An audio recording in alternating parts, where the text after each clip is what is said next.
This Saturday was Free Comic Day. Me and Wolfie went and did something cool that will make all you guys happy very soon. We hung out with the Rev. Welcome to Trick or Treat Radio.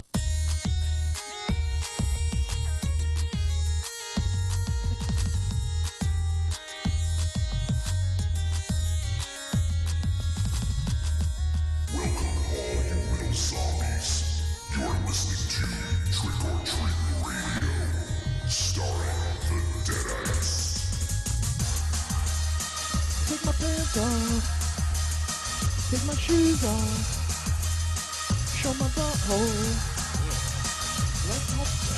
Welcome to episode 93 of Trick or Treat Radio. Trick or Treat Radio is a phantasmagorical spin kick straight through the heart of pop culture. Ouch. Oh, ow, that one. Did that hurt? Uh-oh. It's spin kick straight through the heart? Straight through, yes. I mean, even if you grazed it, if you directly graze a fucking heart with a spin kick, it's over. Well, this one's straight through. That's different. Straight through. Yeah. I got a heart of stone. My heart is in my nuts. And if you graze those, then your heart, your lungs. 98% of my body weight. 98% of my blood is in my general. Your heart, your lungs, the contents of your junior high locker. Yep. Like all the balls from dodgeball in gym class. Yep. I got derailed without somebody saying derailed. Really? Derailed. That hasn't happened in a while. All right, well, it is a spin kick, a phantasmagorical spin kick. Derailed! Straight through the heart of pop culture, navigated by the Deadites. The Deadites are the world's greatest electroshock band. We destroy monsters. We drink booze. We win championship belts. And we also come up with fucking shit-ass top 10 lists like last week, MZ. Yes, thank you. I forgot about that. Yeah, I hope you have an amendment. Top 9 lists. Do you have an amendment? No, you don't have an amendment, do you? You just gave me a blank stare. You're No. what? I'm trying to understand what an amendment is. Wow. Where's Mike Ledger? I think it's probably a good thing he's not here. Where's Mike Ledger when we need him most? Well, SL says, oh, for fuck's sake. Yeah. It's An very amendment Ledger just summer. means that you don't have to say anything that's going to put you in jail. Yeah. That's what an amendment is. That's my understanding of it. Or a writer. Right. Something about habeas corpus, too? I don't know. Amendments. Amendment. Should we get our lawyer in on this, Dynamo? What? Should we get our lawyer in on this? No, she's disgusted with him already. I did watch a Most crypto people cast are. where she told him off the other day. It was awesome. Mm-hmm. It's like everyone. Yeah. And then told Diet Coach off later. Yeah, was that the one where Diet Coach tried to get her digits? Mm-hmm. Fucking idiot. That guy's an It's just idiot. a squirrel trying to get a nut. Yeah. I don't know Give why. a dude a break, man. Why doesn't he talk to you, MZ? You got some nuts. Who? Diet Coach. Diet Coach? I don't know. I don't get to see him that often. I don't think you wanted that kind of nut anyway. Pretty sure. I think as big as his mouth is. The show's off to a fucking great start. Who's next, Johnny? It's been derailed twice, and we're only on the air for 4 minutes. All right, let me go ahead and introduce the members of the show.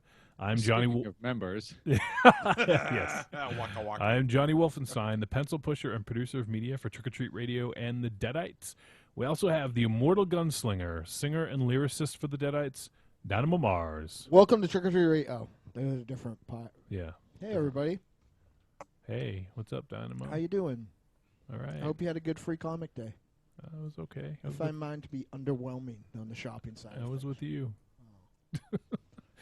I didn't get much for Free Comics. I think they were like all gone by the time we got there. Yeah. We rolled in late because we had to. Which sucks, because how's this for a gimmick? The Guardians of the Galaxy that is free Comic Day, free giveaway, Right. is like a successive issue that I'm going to have to read to understand what's going on in the next Guardians of the Galaxy that I get next week. It's kind of bullshit. Yeah. Brian Michael Bendis. At least it was free. Yeah, well, I don't know. free for people, like free for little kids who are like, I like this raccoon. Not fucking free for me that needs to read it because it's gone. What I heard in the film, that one of the main villains in the film is going to be Rocket Raccoon. Ooh. Nice. Is there any truth to that? I don't know. That'll be pretty scary. Rocket Raccoon can climb ladders with 2 legs. Gunn will be going back to his roots. I love when you explained it. You're like, he's missing a front leg, Yeah. he's missing a back leg, Yeah. but he's got 2 legs. They're diagonal. So he just kind of goes like. Doo, doo, No, doo, he doo. doesn't. He fucking moves like the wind. Dude climbed a She's tree. like the wind. Like that? Yeah. Like Patrick Swayze? I saw him lift up another dead raccoon over his head. They gorilla press it? No, like romantically, like by the hips. Like Ryan Gosling did to Gwen Stacy in Crazy Stupid Love. I've That never seen visual that. made my head hurt a little bit. Which one? Of a zombie raccoon holding up another raccoon by its hips. That does It's not like- can compute. It's like raccoon ballet. Nice. Is Raccoon that like ballet. Spandau Ballet? What was the Spandau Ballet song? No, that's Thompson Twins. No, it's No. not. It's Spandau Ballet, Are you dude. sure? Yeah. Yep. Magic. Yep, True. that's right. True. You sing about as good as you do top 10 lists. Oh, please. Hey, anybody can have an off night. It just happened to be the night you picked your big top 10 list. Hey, you didn't bitch about the top 15 top 15 list. No, that I did. because That was because- good. Yeah, because Good you thought out. Oh, okay, You okay, did- great. You did research on that. yeah, because you couldn't get that one wrong. If you look up the Fritz Lang's M, 3 movies come up. I didn't even know. Right, but when you do a list, you should research Yeah. it so that you don't I look do like a research. gorilla. I do. I'm not even going to get into this. Yeah. Yeah, well, There yeah, was you even- are. I'm not going to get into this. People have been PMing me all week telling me that you're a jackalope. Oh, yeah, like I Wait. give a shit what people think about me. Porno mustaching you? Yes. Nice. It's amazing. I don't give a damn what people think of me. And on that note, we have the katana wielding, synth collecting, mask wearing composer, and songwriter for the Deadites, Tiny White. Whoa. Hey. That's my new intro sound. I dig it. I Oh, like hey, that. Liberace. Where's my intro sound? You don't get one. You have to produce your own. Say my name I again. might be able to get one for you.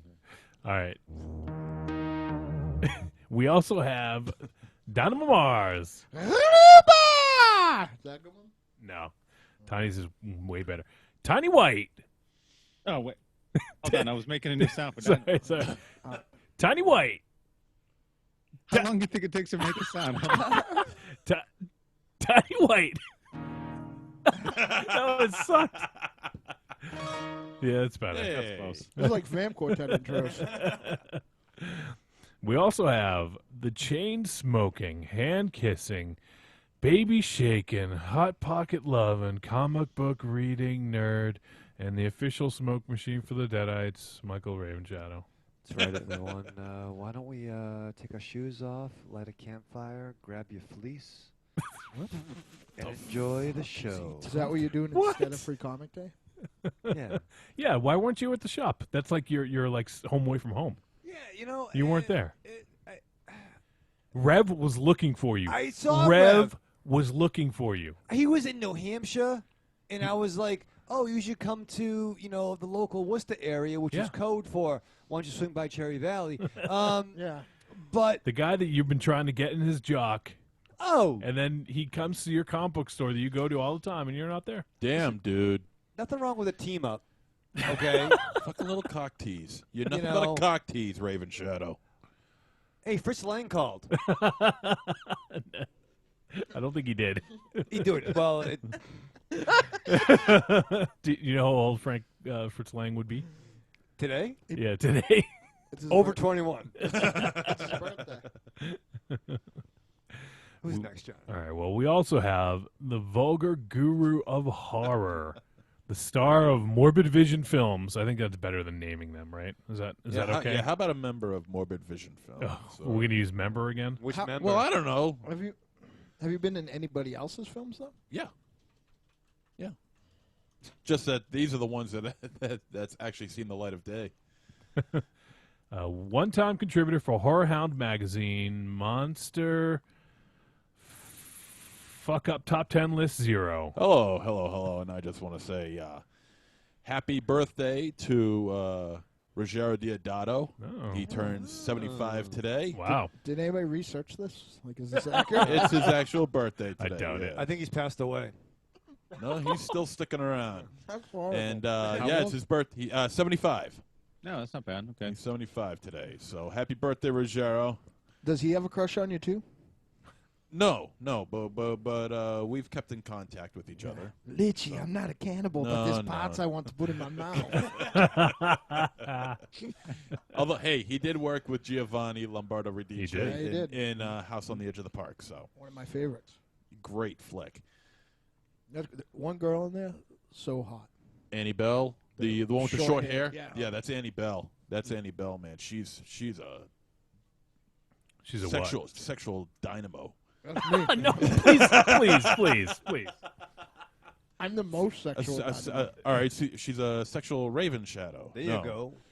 Oh, It wasn't a science fiction movie. hey. Yeah, please do not use Ravenshadow and sexual in the same sentence. Why? That's fun. People enjoy that. Yeah, who? Well, Name one. Yeah. I don't want to. It's not about. You don't want to name names? I don't want to name names. You'll forget I someone. don't want to out anybody. You'll forget that one person. Yeah. You don't want to hurt their Yeah. feelings. like your fan. Yeah, my fan. They pulled Ravenshadow's wife and said, if your honeymoon was like any movie, what would it be? She said, I spit on your grave. All right, boat trip. Yeah. Boat trip. She said it's, It'd be like Weekend at Bernie's. Yes. Maybe. she said it only took me it took me twice as long to get the ring off as it did the rope burns. Hey. Jesus Christ. All right. On this week's show, we're going to talk about the film Young Detective Dee, Rise of the Sea Dragon. Young Detective Dee. Directed by Tsui Hark. What? What did I miss? Was something funny? Fucking echo here. I just said Young Detective Dee. What's with the Mo Howard haircut?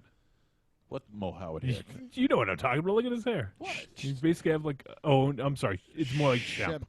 It's more like Shemp. Hey, you're not going to be able to make fun of my hair much longer. Why? Well, actually, you probably will be, but... You better not. Shave Why? it. Oh, no, well, I'm going to be doing something with it. What? You got to What? straighten it?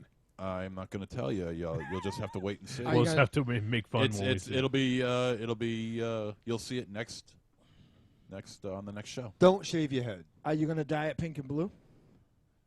He's not telling us. You know, That's good. that is a good idea, now that you mention it. But It's not a good idea because I have certain fantasies and I don't want you to look for my lap. oh, then I'm definitely going to dye it pink and Yes. blue. Please. No, I'm going to be doing something with it, and it'll be ready by, I'm getting it done Monday. So Oh. Miss M dyed her hair that color to be in an important race. You're dyeing your hair that color to be farther away from the human race. Wait, he can get further away? are you a member of the human race, Dynamo? No. No? Oh, shit. Are you almost done with your fruit already, Dynamo? Yeah, it sucks. I stopped. Damn, dude, that was fast. Yeah, this. What was that, like a good half pound of blueberries? I think I ate like a bag of carrots today too. Like this fruit diet is good. Like I feel really good, but I'm fucking. Yeah, it's because you don't have any shit in your body. Yeah, You're you know gonna when put I the wasn't frickin- hungry when we You're went gonna to. put the dye in diarrhea. I'll tell you one thing. Johnny and I went to DQ on Free Comic Day because that's a holiday. Yep.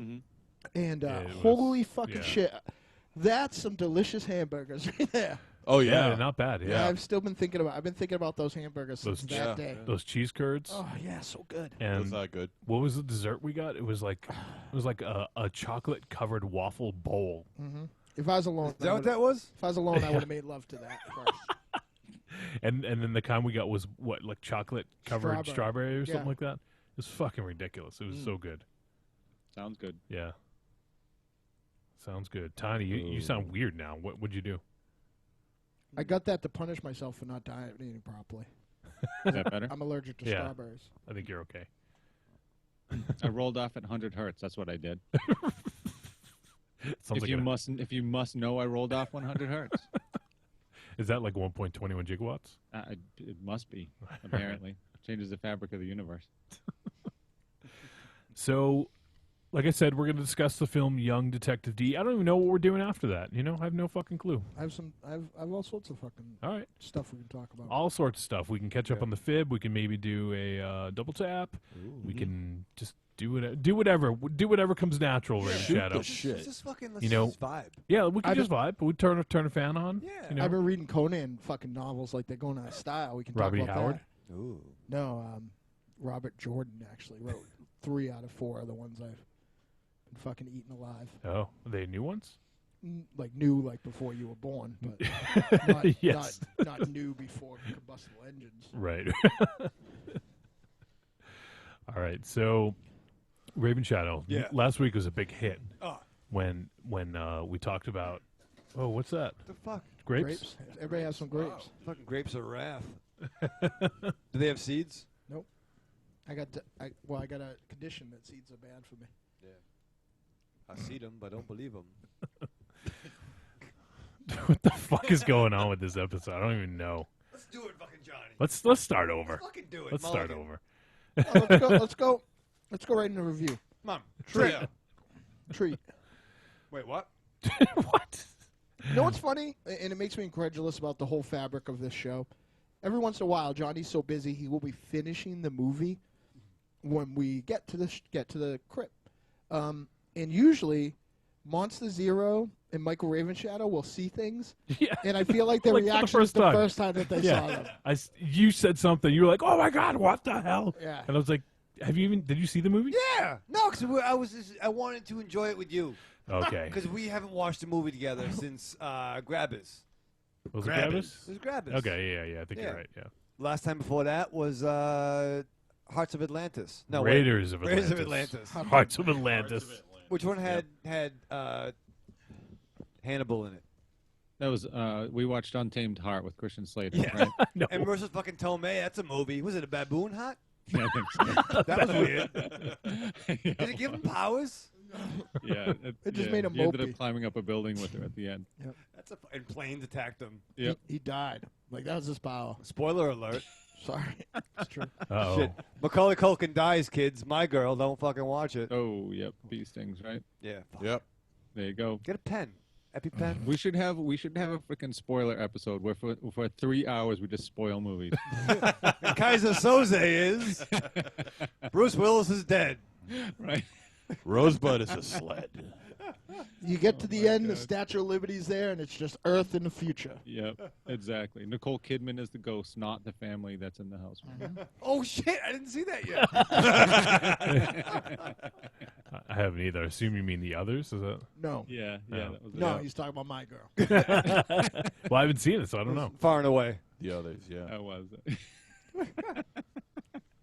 Yeah, Tom Cruise is a ghost in Apartheid. Wait, you mean Jason's not dead? That wasn't funny. Mike That would Ledger's be fun. We in the should chat do a room. full spoiler episode. We should. Yeah. We can go for 3 hours straight. Tom doing Cruise that, right? gets AIDS, or maybe not. Nicole Kidman leaves him.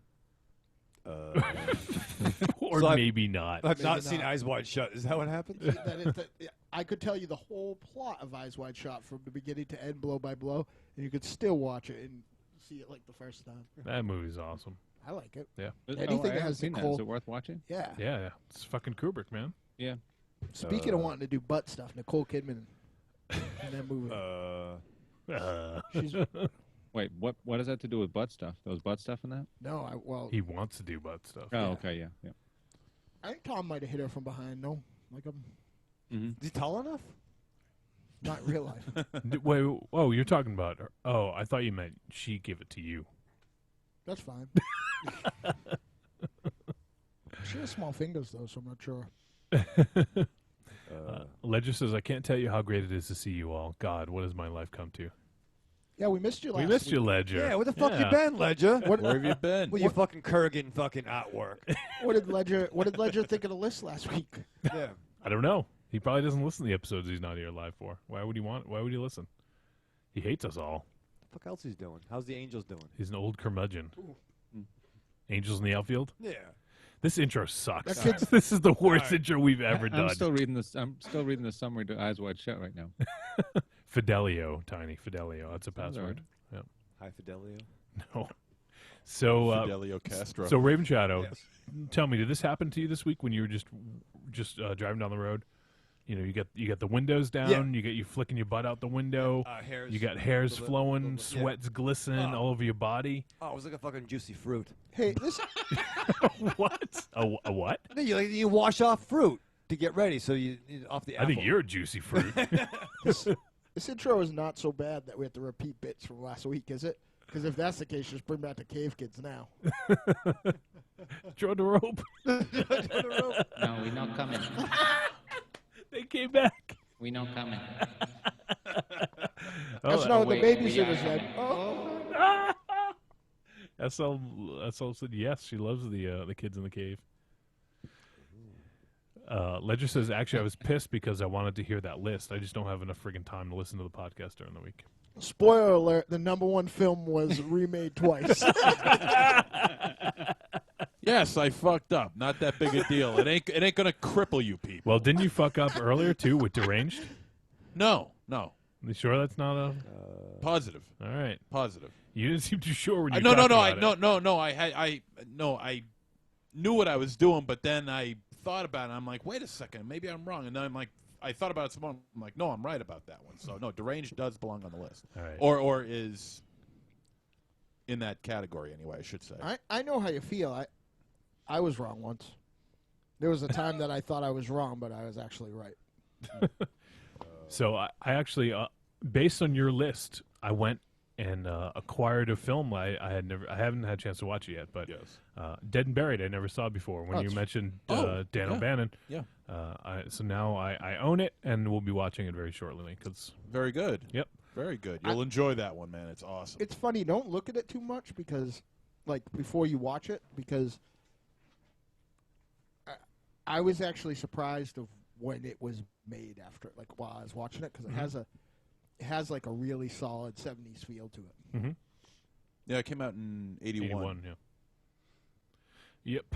All right. So Ravenshadow, Yes. 3 things in life. What are they? Death, taxes, and trick-or-treat radio every Friday morning. That's right. So you listen to the episode, whether you're doing it live on Wednesday nights, Yep. like Ledger? we have a few people in the chat room doing right now. Whoa, they're doing it live right now? Yeah, they're doing it Ooh, live. hey. Yeah. Screen share. Get a camera, man. Ledger, Rocky, and the Librarian. Part of that's During- awesome. Hey now, London Bridge, Don't say that about my librarian. It's a fucking Eiffel Tower. and it's asshole. librarian. And that's not He happening. can say Magloofabits, but he can't say librarian. That is Does true. that make any sense? It is true. None Wha- whatsoever. One of them terrifies me, and one makes all the blood run out of and into a certain part of my body. So you'll have to excuse me. Out of your brain onto your stomach? I don't know. No, out of my brain into my ding-a-lang ding-dong. All right. Ravenshadow. So Yes. there was The a big sexy hit last librarian week. makes me hotter than an 8th grade trigonometry test. I can't say trigonometry either. You can't talk to the mic either. I didn't want to get grapes on it. List was good. Number 1 may or may not have been remade more than once. Research is fun, says SL. Yeah. Card catalog. Don't you know the Dewey Decimal It's System? a fucking index. Hey, she's not a librarian for nothing, you know. No, it's for something. It's It's for like helping people find books, Yeah. It probably pays the bills. reading to kids.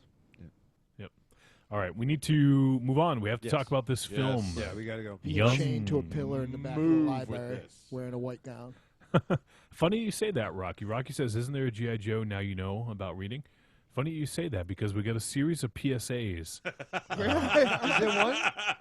We got a series of PSAs to play during commercial break. So let me play this one first, and My then favorite. Okay, good. I'm going to play this before we head to a break, actually, and then we'll come right back. So let me play this PSA that we got.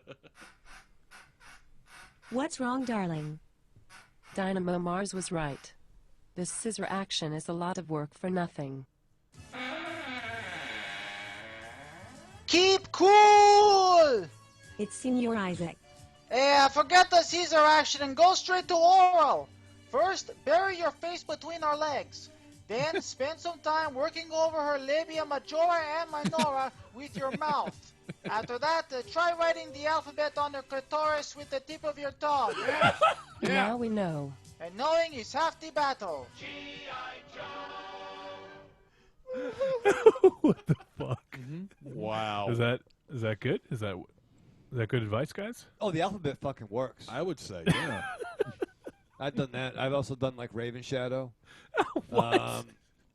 You've done Ravenshadow? No, You've done yourself? I suspect he does Ravenshadow 2 or 3 times a day. You know what I mean? That the alphabet's important. Yeah. Right. Tiny, you know, right? Yeah, I do Cyrillic. I don't know what that is.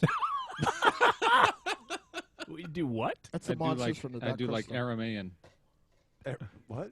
I do ancient languages. That is much more complex. It's Aramaic. You do like kanjis? Yeah, I do kanji. Yeah. Kanji. That's fucking Detective Dee. That's right. See how we tie that in there? Done dirt cheap. Oh. Fucking terrible, but I don't know why I'm laughing. Oh, jeez. All right, so I want everyone out there to go ahead and strap on their colostomy bags. All right. Especially you, Tiny. I think you need one. Okay. I think he needs the other end. All right, and we'll be right back. We're going to get to a break. Ravenshadow's favorite part of the show, and we'll be right back to talk about young Detective Dee. Dear Trick or Treat Radio listeners, this is Sir Isaac. Every week I'll leave a message specifically designed to make this podcast worth listening to. And every week I do, you don't. Why the fuck not?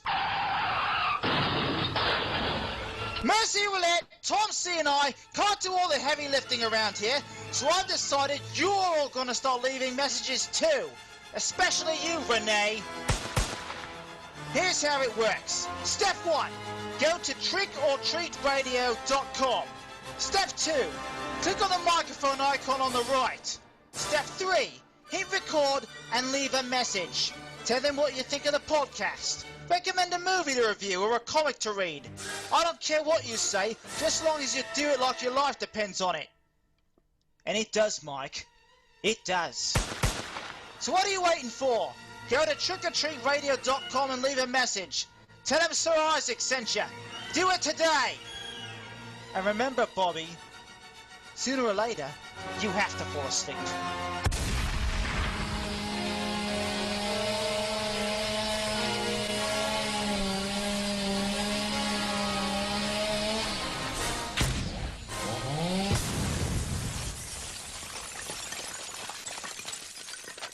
Hey, you matzo heads. This is Larry Fine, and you're listening to Trick or Treat Radio. Oh, delicious nerds. Ms. M knows you like to chat it up with other sexy shut-ins about comics, movies, video games, and your favorite TV shows. If that sounds like you, cuddle up to the Trick or Treat Radio Facebook group, or the FIB. That stands for Fan Interaction Board. Just go to Facebook and search for Trick or Treat Radio and have more fun than a Jedi at a lightsaber sale. Not enough? Watch us on YouTube, The Deadites TV, all one word. Last but not least, check out the world's most dangerous talk radio show, Trick or Treat Radio, at trickortreatradio.com.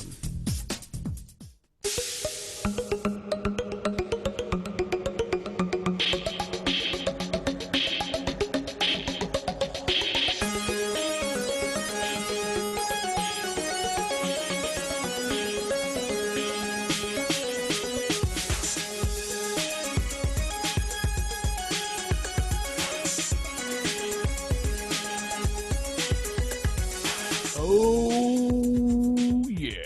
I beat my meat. I beat my meat. I beat my meat. It hangs down on my feet. Is that true? What? Part of it's true. Part of it's very true. Fucking smell, Ravenshadow. Jesus Christ. What? You smell, that's what. Yeah, it's one of my abilities. The smoke machine. Yeah. I got a All plus right. 5 Plus 5 to what? to Stink up a room. To stinking up a room. It's more like plus 50. Hey. All right, we're going to talk about Young Detective Dee, Rise of the Sea Dragon. I don't know about plus 50. That's a lot. Does it say 50? Yeah, Well, no, it I've really never fucking- even seen more than like plus 10 or plus 12. Well, it really fucking smells in here, Tiny. You used to guys could be in fucking bars. You have the in restaurants. You used to eat your fucking potato There's no skins. smoking in those places, Yeah. dude. Now, Plus 20 is like a pretty common like D10 percentile game advancement. Never tell me Tiny, the odds. Tiny, you have the advantage of not being on this side of the crypt. You have Most to deal with definitely. him. Most Yeah. definitely. I think Ravenshadow needs one of those little pine trees hanging off his microphone. No, I think we need to. No, we need to put him around his neck. Oh, you guys are. Wrap him around his ears or something. Let's go to commercial. We just got back from one. You just got in. Or you want to go take You it should on wear smoke? him like Yes. you should wear him like earrings, like Huggy Yes. Bear and Starsky and Hutch. Dude, we've seen you smoke. You probably smoked about 5 of them at once while you were out there. Yeah. Yeah. How many smokes was that break? That was like a half of one. Half a pack? Do you throw it away or do you put it out and keep it for later? I put it away. It's like No, gum. no, It's I- like gum. Stow it away. I would have, but you guys would fucking complain, so I It's gave- like I gave gum. it- He puts it underneath the desk. And Nah, he there was chews some it. kid out back. I gave it to him. Oh, all right. Free. What, like 10? Was he like Yeah, 10? one of Dynamo's kids. Oh, okay. 30. 40? Eating fruit. Wait, are you saying you offered your butt to a little kid outside? Oh, hey now. He meant cigarette. Every Thank time you. I do a zing, it's going to be this. All right. Zinger. Young Detective Dee, Rise of the Sea Dragon from 2013. This film does not have a rating. At least according to IMDb, it does not. It also does not have a raping, which is Which is kind of bonus points. Bonus points. yes, it's kind of odd for the show lately, anyways. It's directed by Tsui Hark, written by Chia-Lu Chang, Kyo-Fu Chen, and Tsui Hark, and it stars Angela Baby, which is Yeah, baby. kind of an awesome name. Angela, baby, go ahead. Mark baby. Chow, Kun Chen, Xiaofeng Feng. Okay, I like that. Shall fang, fang, And fang. and my favorite name of all, Bum Kim. I don't know. I kind of like Angela Baby myself. Yeah, Angela Baby is pretty good. So the synopsis we have here is My from favorite's Casanova Wong. that's pretty good. Yeah. Yeah. From legendary action director Tsui Hark and the creators of international smash hit Detective Dee, Mystery of the Phantom Flame, comes the captivating tale of Dee's beginnings in the Imperial Police Force. His very first case, investigating reports of a sea monster terrorizing the town, reveals a sinister conspiracy of treachery and betrayal, leading to the highest reaches of the Imperial family. Who would like to kick us off? Dynamo. I'm going to say it right now. There is some fucking brutal CGI in this film. Like, brutal. Mm-hmm. Like, I can't believe the water in the ocean and that whole night scene at the beginning came out looking like it looks. Like that they would put that out. Mm-hmm. Like, it looked unfinished. Like, that's the best way that I could put it. It wouldn't even be something that I would, like, put as bad. It, like, looked like it wasn't done yet. Like, when like, test footage of the Hulk slipped out. You know? Mhm. It just didn't look done. There were like pixels floating in the sea. It Just freely floating. No, in the it sea. wasn't. The sea was just pixels. Mm-hmm. Mm-hmm. It's hard to do water anyway, and as MonsterZero laments smoke. Mm-hmm. But, like, I just felt like this was very surprisingly bad. From that point forward, the CG had a range of phenomenal to poor, but nothing quite as bad as that opening scene, I think. The important things looked good.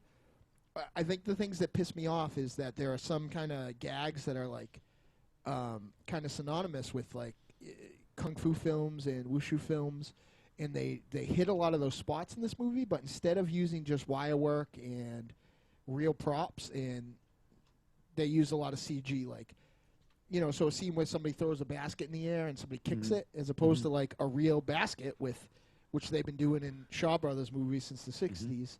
It was like a CGI basket, or, you know, and there was nothing that looked better or cooler or more fluent. Like, it just slowed down the fight scenes. Yeah, you speak truth.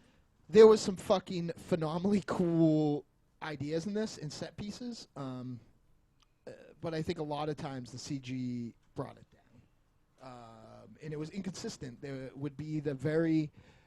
was a very Lord of the Rings scaling down the side of a cave wall scene, but sometimes the FX in that weren't very good. Just bad. Yeah, and it was just a quality thing, because I get how CG in a lot of like Asian action films are very stylized. One of my favorites being this movie called Returner. Definitely go check it out if you can. Very stylized. Like, it doesn't look real. It's not going to trick you. It's not like the end of Winter Soldier. But, you know, it looks neat as what it is. Very similar to Ray Harryhausen's work, you know? Like, it's just this cool thing that happens in a movie. And if something stylized, you can forgive it. But a lot of this just looked not done. And it would just take you instantly out of the movie. I understand there's probably not a way to do some of the cool shit that's in there. But there's a reason that $100 million movies cost $100 million and why they do certain things. So if you have a scene with an awesome guy scaling a wall, and every few minutes the CG is going to detract from how cool that is, you're fucking up your movie. The actor who played Detective Dee was phenomenal. And all of his posse was phenomenal. The overall plot was no more or less harebrained than the first Detective Dee film. And I enjoyed it. And the sea monster looked really good. I also liked that it was kind of slantedly historically accurate, because when they would see, like when, you know, back in the day when fishing boats would see stingrays, what are they called? Mantas? Is that what they're called? Yeah, manta rays. Yeah, they thought they were sea monsters. They didn't know what that was, you know. So I thought that was a pretty cool little nod to, you know, kind of taking it back to being a monster.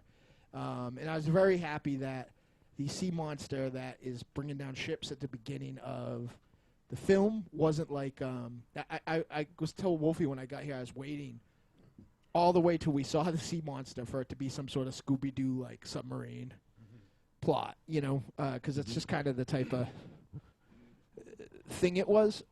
But I'm not going to say this is a bad movie, because there's a lot of this that was very well done. The acting was good. The characters were good. Detective Dee was especially good. The plot had, much like the first one, like it's a very simple plot, but the way it unfolds is like very, very intricate. You know, the subplot, there's a subplot in here. I won't do any spoiler alerts, but it does lead to some of the best creature makeup I've seen in a little while. I could have done without that to a degree. People have been complaining a lot that the Raid 2 has a derivative plot. But this was essentially, you know, Beauty and the Beast. We've seen this a quadrillion times. That was the only problem I had with this movie. That was writing. The rest of it was strictly computer-generated images, and it just brought this down from being a great film to what I thought was a pretty good film. I guess it just comes down to bad or mediocre Tsui Hark is better than some people's best movie ever, but it's disappointing to get something like this from somebody so good. All right. MZ, why don't you go next? Okay. I am almost going to mirror just about everything Dynamo said, because Cop out. No, it's not a cop out. He's spot on a lot of things. Wait, so you're going to mirror him? You're going to be in exact reverse? Oh, all right. I'm going to reiterate. How's that? Is that a better word? Are you going to talk like Bizarro? MonsterZero be monkey like a funky. No, he's right, man. I mean, Tsui Hark, I mean, back in the day when this guy was making movies like A Better Tomorrow or Chinese Ghost Story or Once Upon a Time in China, and the movie just comes off, a couple of scenes come off like a shitty Roland Emmerich film. The CGI in this is, the CGI to live action ratio, I would say is probably about, you know,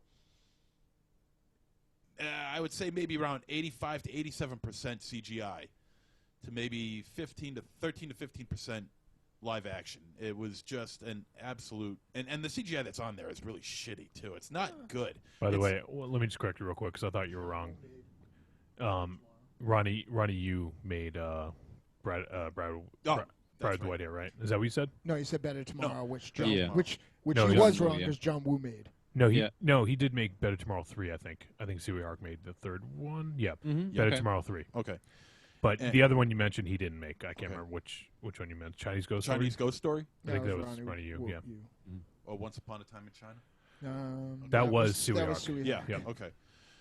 Well, anyway. You'll get there, Tiger. What, do they all look the same to you?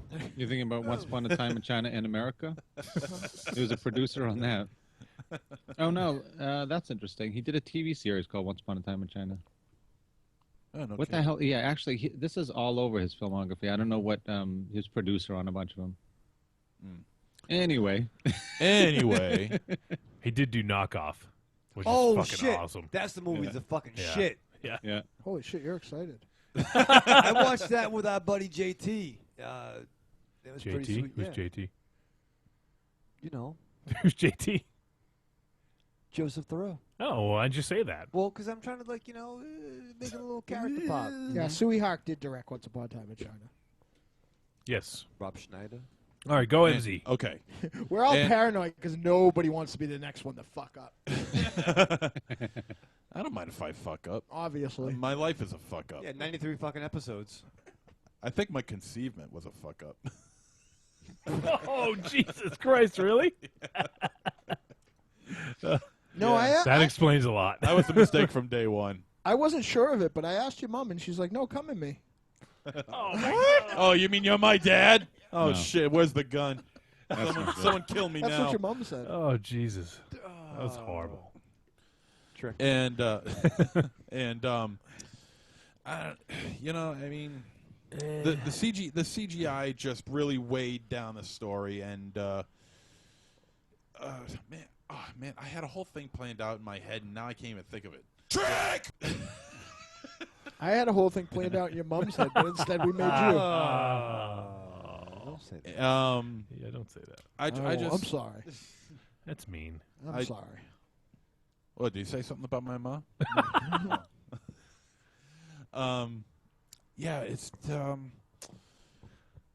This was a just movie. I just felt that, you know, it's like he said, the CGI, and also it kind of just took me out of that era. You know, I mean, there was just so much of this impressive shots, and I mean, it's not like something that we've all seen before. If this is the extent of CGI in China, then these guys better start picking up their A game, man, because it's really not that good.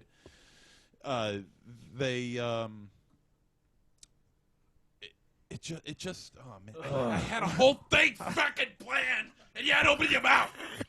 We record every Wednesday. Why don't you bring it with you? Fritz Lang's M. Is it in the car? You used to bring notes. What Yeah, happened? I stopped bringing notes. Can you stop bringing them? Yeah.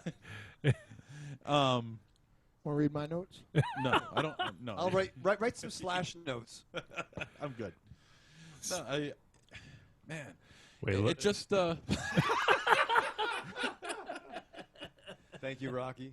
Yeah, so we're just looking at Rocky posted a picture on the Fib of Bill Paxton as Chet when he got turned into the in Weird Science. Yeah, into that creature, and it says Hail Hydra. This is kind of like Slithe from the Thundercats. Doesn't he? I don't remember who that character is. Yeah, I know that. Yeah, it's a good one. Right, Tiny? Yeah. Tiny's with you. Yeah. I am with you. Fucking God. You know, I just thought, you know, it's they try to make certain scenes impressive that don't need to be in there, like a part like when the waves started crashing to the side of the boats, and the camera just zooms in and there's a bunch of fish floating around in midair as it hit the boats. Like there's a shitload of shots like that in this movie, and it's just not warranted. Yeah, it's like they wanted to highlight the CGI, and it's just like no. Yeah, and the CGI is just really, really bad, and the fight scenes, I mean, I don't know how much action, counteraction there is, there could possibly be between one person, two people, or between five people or whatever. Well, there's a lot of different combinations there. Well, that's just my point. That's just my point. I don't know what you're talking about. And Dynamo and Tiny, you guys have a pretty deep history when it comes to a deep knowledge when it comes to Are you talking about martial arts when we were in films. the All Orgy League? No.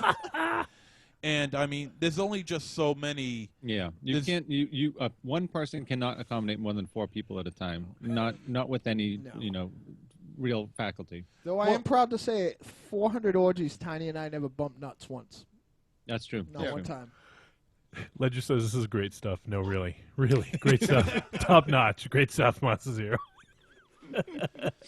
No, what I'm trying to say is that it's throughout you guys watching your martial arts films, there's only just so many action counteraction moves that a person can make before it starts getting repetitious. So I'm sure there's stuff in here that you guys have seen before, and I would imagine at this point it would start getting dull. And but that's their review. What do you think?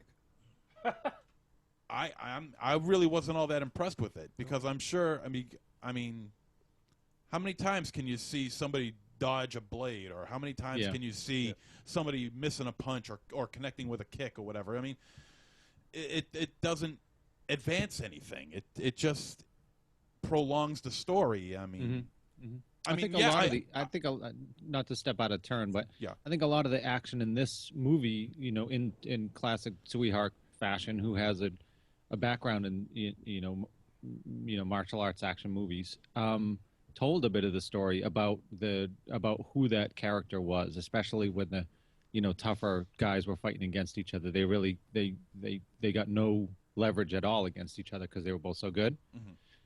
And I think a lot of the characters in this movie were fighting at that level, so you really didn't see a lot of connection. And when there was a connection, it was the result was rather significant. So yeah, I think unlike some other stories where there's a fight and it ends quickly one way or the other, this one actually used the fights to some extent to explain what the characters were about. I mean, picture if that the chief police officer, not Dee, but the guy that he was kind of working with the whole time.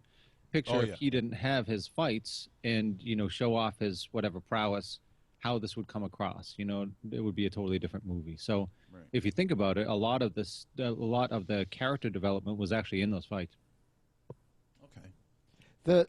The problem I think though with I think what MonsterZero is sort of saying is that I think it comes from two things. I think that if you're Tsui Hark and you've been involved in some of the most iconic fight scenes in film history, like a couple of things need to happen to generate those fights: set pieces, budgets, and actors.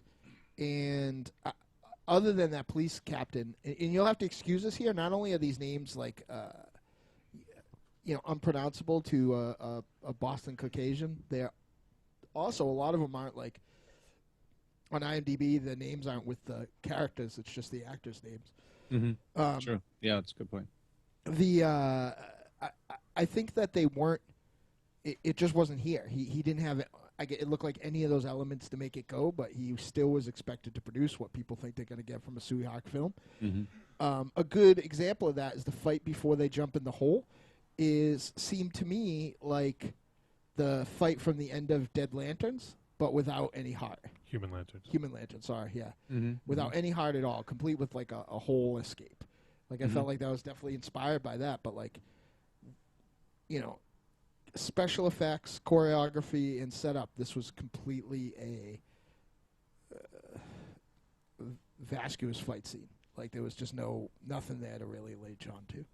It just was a time filler to jump in the hole. And I think that it's because the whole, I think what MonsterZero's trying to say here is that most of the fights were really even, so there was like a harebrained thing that ended them. So there's nothing that like stands out, and they weren't very visceral in any way, so there's nothing to latch on to.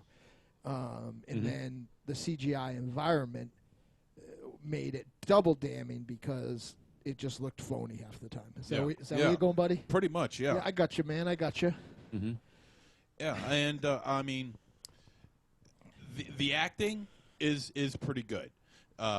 Detective Dee, I thought was really I really liked his character. He's a personable guy. You root for a guy like this because he's so noble and honorable and all this other stuff, And the relationship between the girl, whatever her name is, let's call her Angela Baby. Angela. Oh, that's Angela Baby. Nice. okay, yeah, hey now, between Angela Baby and the boyfriend, it's like, all right, you know, it's pretty good. I mean, it's like he said before, and I was going to say it too. It's a Beauty and the Beast sort of deal going on with a bit of with a tiny splash of Creature from the Black Lagoon and a lot of Matrix style bullshit going on in there too, which which really throws off the whole define Matrix ambiance. style bullshit. Matrix style bullshit. Keanu Reeves was there. Yeah. Whoa. Like freeze frames and like moving a camera through a frozen environment. Yeah, So, exactly. And also, I think he means when the people would split into like multiple things to dodge. Yeah. Oh yeah, that was that actually. That's a good point. It was there a couple of times actually, 2 or 3 times. I am the J.J. Dillon to your Missouri Mauler, sir. How many people get that reference? Me and Mike Ledger, and that's okay. And but I mean, it's a fairly decent story. You got a fairly decent story going on. It's just the CGI just absolutely kills it for me, and it just takes you out of that ambiance of being in this story. The CGI is just ridiculous. Well, let me ask a question here. Yes. Because I've read a lot about this film. A lot of people seem to really enjoy the CGI, like just reviews. Do you guys think it's a stylistic choice, or do you think that they're just not good at it? I think that this is bad. I think if you look at Journey to the West, Conquering Demons, but it's stylistic. This dude over here hated the CGI in that. Well, I guess each to their own, but I mean, I think that there's, I mean, again, the CGI. It is over the top, though. Like even in Journey to the West, I will that admit water it was a little over was the top. bad. That CGI water and the way the thing moved and the way the waves were, that is bad. Yeah, you could make better shit like that on your fucking computer, dude. Yeah, it I can't. Are you kidding me? It looked like PlayStation 1 cutscenes. I totally disagree. Like but it was bad. Yeah, that was pretty. That was pretty awful. Maybe PS2. It was bad. Like I personally think it's a stylistic thing that I don't know. Like I can't fathom why some of the things don't look as good as they should. Because I mean they have as much. A lot of times American films and big blockbusters they outsource to China for this stuff. You know that horse scene in this, right? The horse scene. Oh, yeah, opposite the horse scene where the pig demon collided with the cart. There's fucking fluid flying everywhere. Yeah. Wood stuff. And while I didn't say like, wow, a real pig demon just collided with a real car, it was sort of like it looked like a cartoon. It was super stylized and awesome. This was just bad. Like some of it was just bad. Another scene, like right at the beginning, they did the typical like threw a dart at the fucking flying basket, and the basket like wasn't even like the same color as the basket that was on the cart before that, and there was no texture or like impact when the dart hit it. It was just like bad. It was really like CG. It was like sci-fi channel. It was like Detective Dee versus Shockapus. Yeah, it was. It was very sci-fi. Yeah, I thought Sci-Fi Network. Yeah, this would have been impressive 20 years ago. Today, not so much. Wow. All right. There were some scenes that stood out to me as like the CGI just wasn't very good, but I thought it was a stylistic choice, and so obviously there's a difference of opinion here. So, MZ, you have anything else to add? No, okay. I'm good. Ravenshadow, why don't you go ahead and talk? All right. Before he's gonna take a sip of beer first. This is gonna be a doozy. You want me and Tanya to do your review too? Or? Yeah, but you might as well. You know what I mean? Like last week. Can I guess what you thought about the CGI? Yeah, I don't know. I bet you didn't like it. Here's the thing. I think this film had passion with a plucky spirit. Okay? Did you see that coming? Nope. I didn't at all. Okay? And my fucking mic's broke. I enjoyed. I think you guys are wrong. I kind of thought the CGI was good for what it was. You know what I mean? Like this. I'm not saying it's. Where name a couple scenes or name one scene where you thought it made the movie better. The horse. The horse. Okay. Yes. The horse. Yeah. And then the horse. And the horse. Of course. Yeah. It was the horse. When the horse got pelted with poison fish. I enjoyed when the Fisher-pult was thrown. Yes. Yeah. The catapult. The catapult. No, that's not bad. That's not bad. Early on, the Muckman, when he was kissing the girl, The Muck Man. I liked him. Yeah, but that was real. That wasn't. I don't. Was know practical. That's practical, yeah. Yeah. Yeah. What was it, effect? And by the Yeah, way, no. We're that, talking about the computer effects, though. that But fucking you don't have Muckman to. ran Talk a about whatever muck. the fuck you want. Running amok. That fucking Muckman ran a muck, mind Yeah. you, and then fucking got all tied up in like some tall grass. Yeah. Yeah, Like, yeah. what was happening there? He made a muckery of the scene. Yeah. I mean, some of. I hear what you're saying, but it's definitely. I just not don't think he was sci-fi. to scale. Ledger wants to know, is Dynamo ever not eating? What the fuck is going on with him? I'm not anymore. It's awful. Like I eat like this. I eat fruit and jack off. It's my whole day now. Sometimes I mess it up. I was fucking stroking a apple for like 45 minutes today. Oh my god. And what'd you eat? I thought it was applesauce. Ooh, I'd go see a doctor if I were you, dude. No, but there's definitely it wasn't That's the perfect. shit that spawned you, sir. I'm not saying it was fucking James Cameron or whatever the fuck, ILM. Wasn't even Kirk Cameron. It was no. That was something that was. What was that Jesus movie he makes? Everyone vanishes. I don't know. You didn't talk about he made 2 of them. Yeah, I know what you're talking about. I don't know. They'll vanish. Vanish. What? Yeah, What? like Fahrenheit. No, what's? Who made it? What? Kirk Cameron. Yeah, he was got. Made movies? The Departed. No, they all Oh my god. ascend. He did like Father Like Son with Dudley Moore. Fucking head right now. No. When heaven calls you, what is Yeah. that called? When heaven calls you, When the they- Rapture. Yeah. Okay. He made like Rapture movies. Oh God. What are you talking about right now? Kirk Cameron. Kirk Cameron made Rapture movies. Yeah. Okay. Like 2 of them. There was a comic adaptation too. Our whole friend Roger gave me like, you should read this. I'm like, I don't want to read this, Rog. Rocky says wrong fucking number. That's what they say. But no, All I right, think let me look this up for you. Big Hold on. Net, Big Net Tiny. Some of the choppy effects, but I saw some of that in Raimi's Spider-Man. Left Behind is the name of that movie. There you go. Left Behind. You're the only person that knows about that movie besides Kirk Cameron. He played Buck Williams. Is that his name? Yeah. Right now, Kirk Cameron's ears are ringing for the first time ever about that movie. Yeah, I have the comic adaptation. I got to bust that out. Nice. So about that movie that you watched? So back to Detective Dee. No, I mean it wasn't sci-fi. It fucking tried, and I thought it was cute. It was way too fucking long. Yes, it was too long. It didn't need to be 2 hours and fucking 13 minutes. Nope. Much like the previous Detective Dee, the subtitles went really quickly. Fast, yeah. Yeah, they did. And the time I watched the flick, I didn't need fast subtitles. What? What are you laughing at? Every time we watch one of these, like This was fast, though. Yeah, I just picture Michael Ravenshadow being like Billy Madison when he was having his French test. Slow down. Right. So that was quick. But no, I didn't have a lot of fucking. I didn't critique the fuck out of this because this is what it is. It's kind of like a better Pirates of the Caribbean. Oh, it's like a better tomorrow.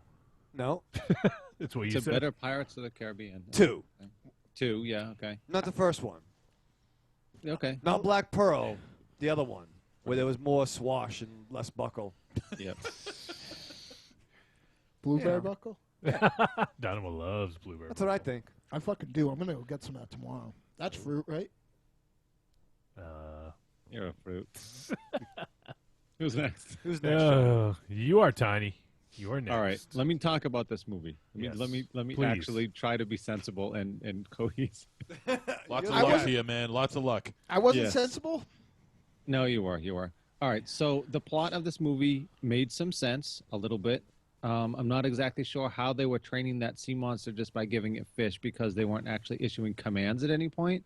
They were literally just giving it fish. So a little suspension of disbelief there, I guess, that thing was actually doing their bidding. But okay, so I'll just get the CGI thing out of the way. Most of it offended me. but there were some scenes that were perfectly fine. I think that when they had the reveal for the sea monster, it looked pretty good. I agree.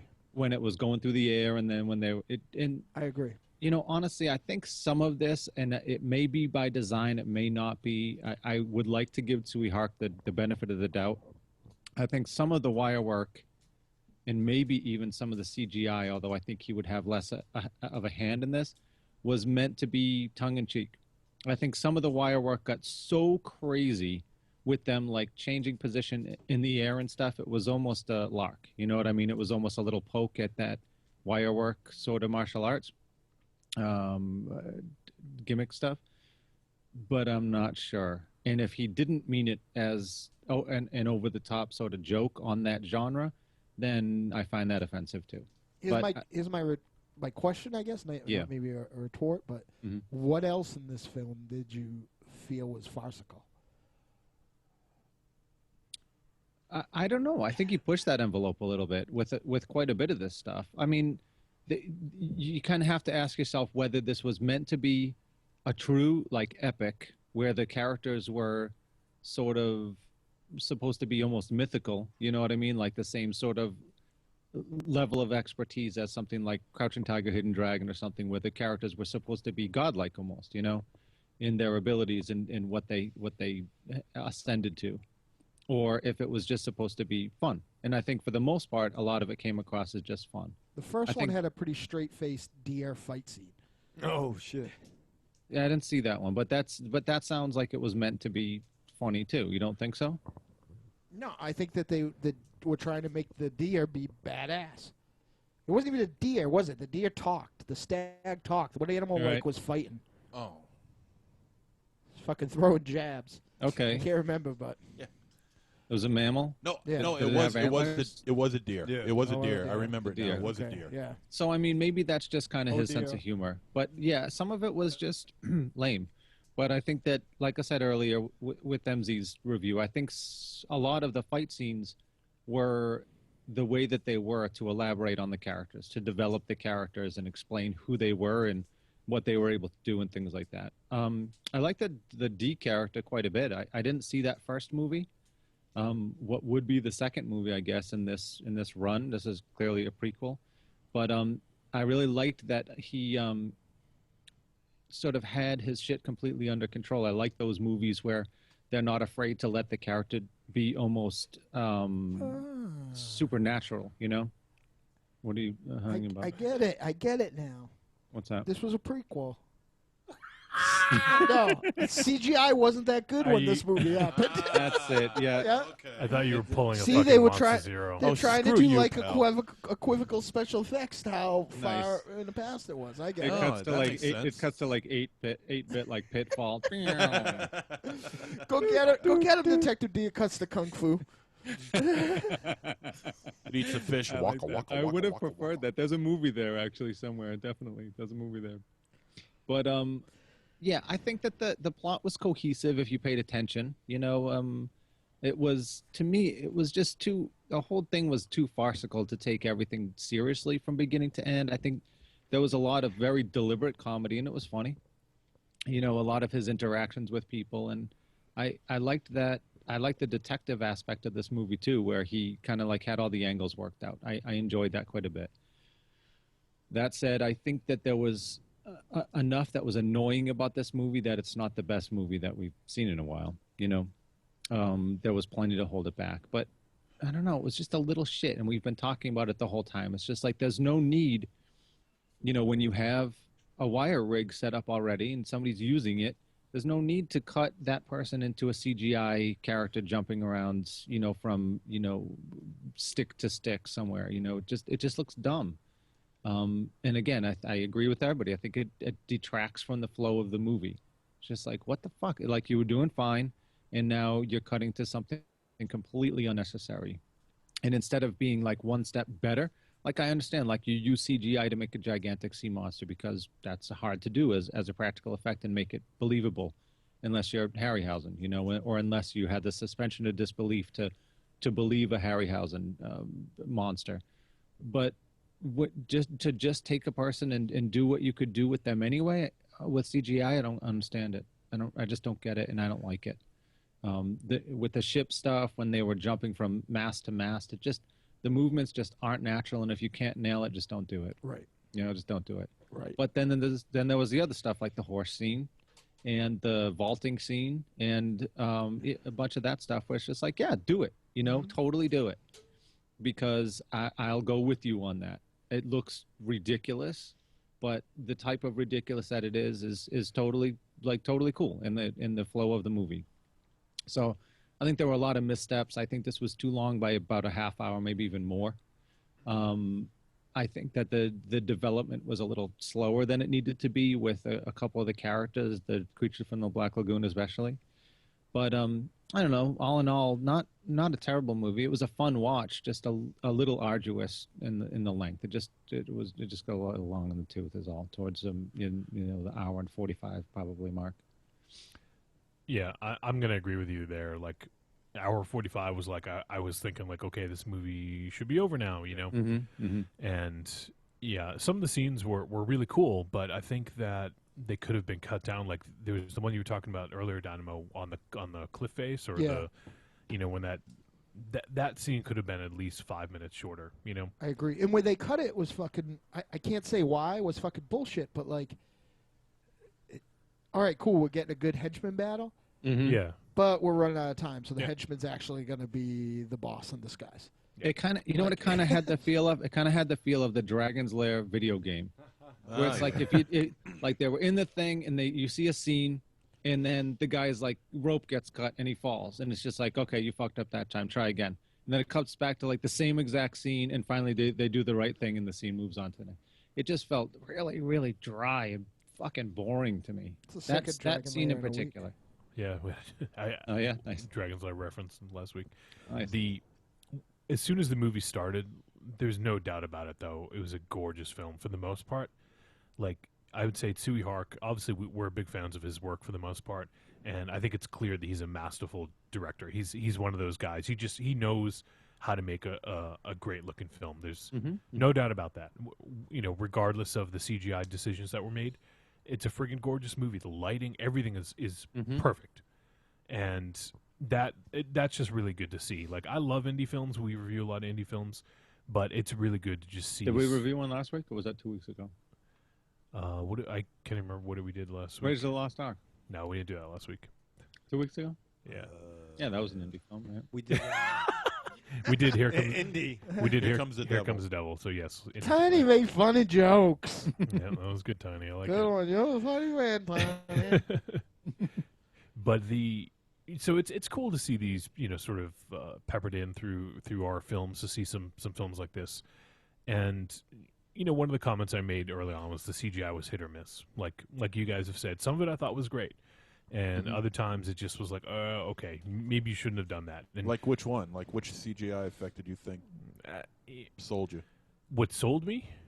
I mean, I don't know. I mean, some of the stuff, like a lot of the stuff that Tiny just mentioned that could be done by a human, like that could actually be done by a human or using wire work or something like that. Some of that was just silly. Like the part where he was, where Detective Dee, I think it was, he was dodging those big giant, I don't know what the hell they were. They were like lanterns.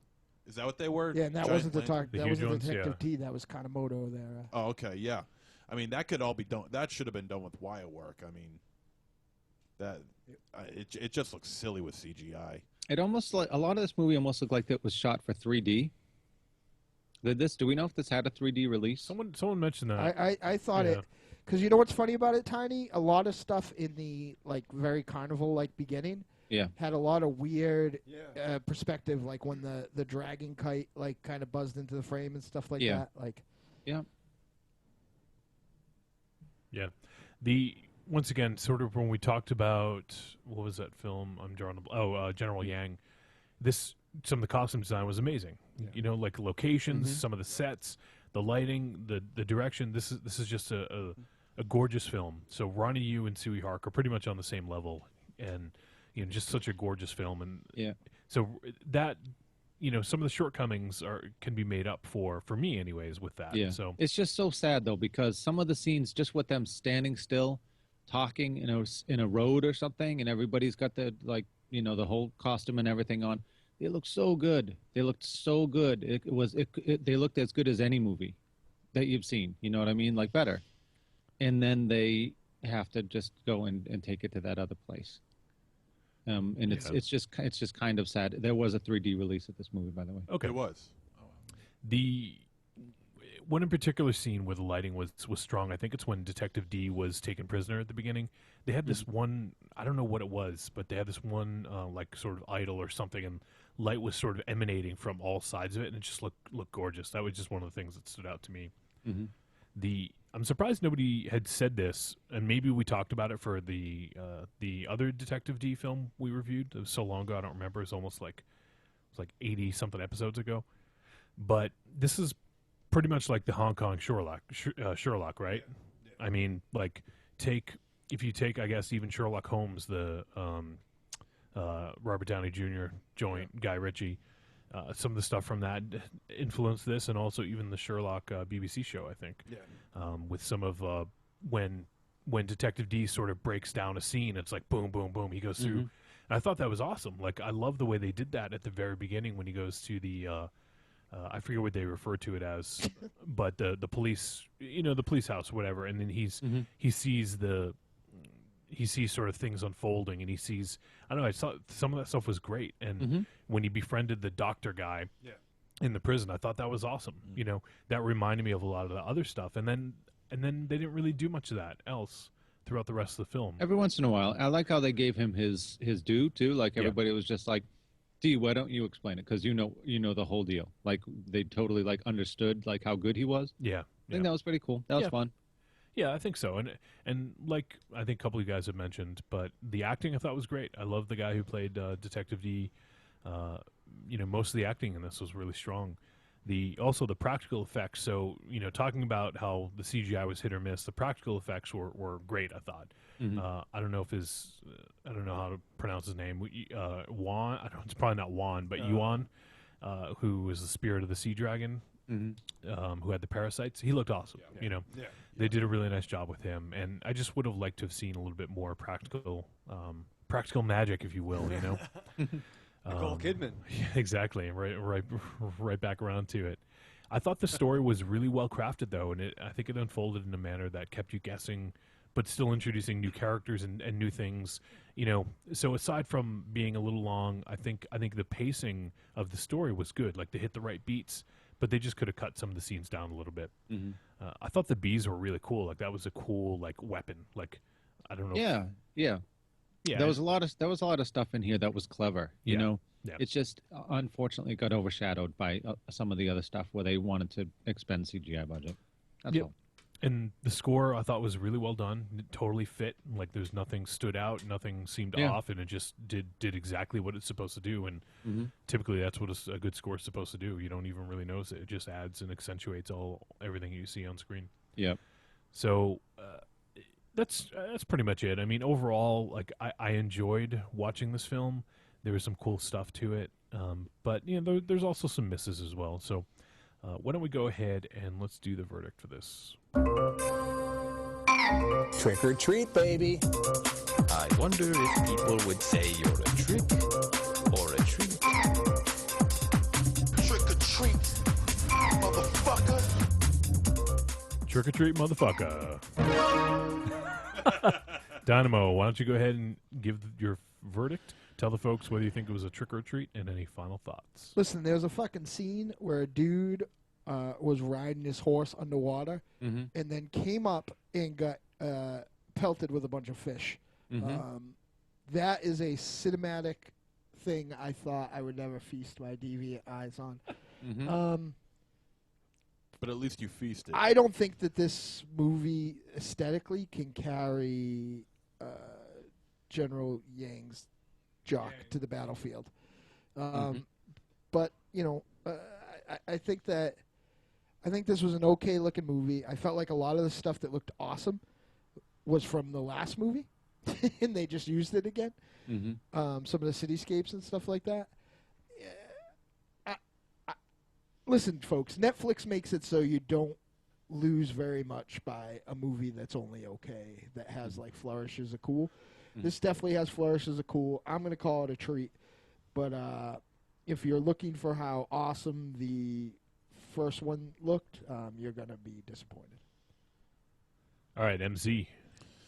A minor gripe I have, and that is, how come all these films, China, Hong Kong, Japan, whatever we review from films from those locations, always seem to take place during some sort of dynasty 400, 1,000 years ago? How come there's never anything that happens today? That's just a small gripe that I have. It does. We just haven't reviewed them. Yeah. Well, maybe one of these days we will. There's a great...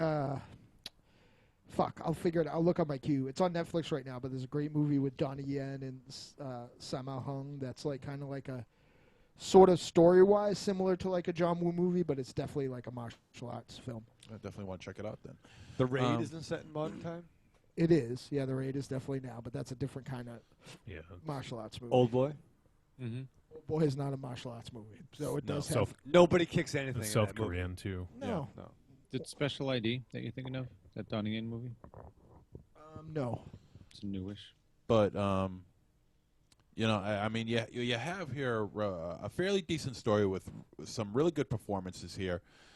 And as you mentioned, the horse before, I mean, I was thinking Roland Emmerich and how that whole scene played out and how he directs a film like Independence Day or whatever. It also screams a whole lot of Clash of the Titans. That where you got Pegasus coming out from the water. Oh, there you go. After the Kraken. Yeah, the Kraken. The Kraken. The Kraken. The Crockpotten. And yeah, so I mean, you got that going on, but still, to me, I mean, even though he likes it, I mean, and as amazing of a shot it is, I mean, that one scene can't glue a whole film together, especially if it's based on the same kind of effects that glue the whole movie together to begin with. Mm-hmm. And it's like Tiny said, you know, the CGI effects really weigh down what's going on screen, and for me, it takes me out of the ambiance and the scenario of which the story takes place. Just minimal CGI, cut down about half an hour, and what you got is a fairly decent story, but fairly decent movie. But for my money, no, I got to give this a trick. All right, Ravenshadow. All right, I said it before. I'll say it again. You guys are being way too hard on the CGI. They're a bundle of sticks. Yeah. Oh no, I just think you're ill-conceived. It definitely could have taken out 30 minutes to 40 minutes.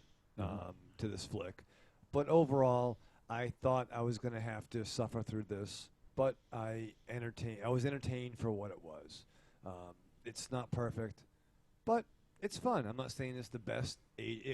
Chinese, would you even call this wushu? It was, yeah, but not real. No, not really.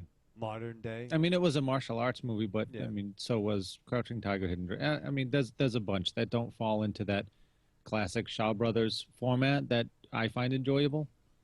This certainly doesn't, but it's a wuxia movie, I would say. Yeah. All right. Well, I think overall the high spots outweighed the low spots, and I would say it's a treat. All right, Tiny. Yeah. So the more we're talking about this, the more I'm kind of thinking about the movie. The more I realize that there was some really interesting stuff, and there was a lot of comedy in this movie that we didn't really talk about. The antidote to the parasites was pretty damn funny. The very last scene was really funny too. I thought they did that really well. Do you guys recall that scene? Which scene? With the antidote at the end. The very end. Yes. Funny, right? I mean, they definitely hit some like legit, like pretty awesome comedy. LOL even out loud. Yeah, exactly. Even though the horse scene and stuff like that.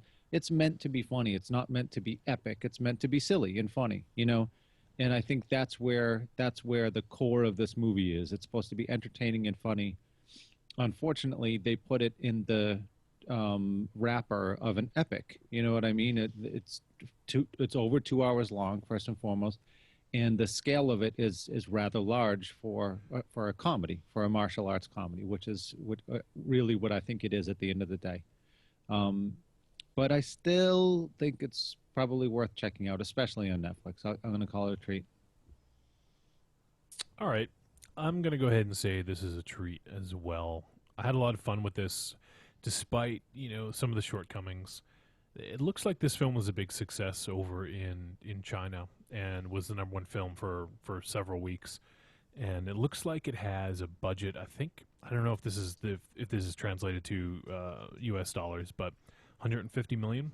So that's, like pretty standard for a big budget over here, I imagine. It's not reaching like the Avengers or, Dark Knight Rises budgets or Man of Steel, but it's up there. So and just doing a little bit more research, it looks like that the first Detective Dee film that came out 3 years ago or 4 years ago now was sort of a bit of a, it sounds like a shot in the arm to the Hong Kong scene, because a lot of the stuff, like we talked about, like General Yang has to do with conflicts and these epic wars and these battles, and there was some of that, sure, but this is sort of a more granular feel to it, with one character being like a detective and figuring out some of these mysteries and stuff. And supposedly that's sort of a new, I've seen a fair amount of Hong Kong cinema, but certainly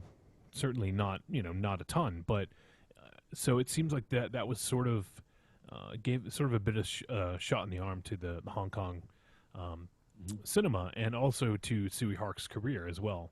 And this sort of set him down, down a path where he gained even more popularity. And, I don't know if when he came to America, if he lost some of that or not, but this obviously made him one of the bigger filmmakers in China. So, so it's just interesting to see. It's done really well. Just looking at some of the reviews in IMDb, which, take them with a grain of salt, of course. Reading through, people say that they really like the CGI, and most of them say they saw it in 3D. I don't know if it translates better if you do see it in 3D. I can't imagine. I have a feeling it does. Yeah. I think a lot of the stuff that we think is like terrible and gratuitous is put in there for 3D. Could be, very well could be. So, yeah, I'm going to go ahead and say, like I said, this is a treat, and I definitely enjoy it. If you like the Sherlock films, or the BBC, and you also like your Hong Kong action with some wuxia, I would say give this a watch. It's on Netflix Instant, so go ahead and check it out. So all of us thought it was a treat except for MonsterZero, who gave it a trick. And he typically doesn't like Hong Kong films anyways, it seems. Are there any that you do like that you can name? None that really come to mind. You didn't like Journey to the West? What about Human Lanterns? You probably like that, right? I think I did like that one, and I know I liked. I'm almost certain that I liked the first Black Tavern. Oh, he might not have reviewed that.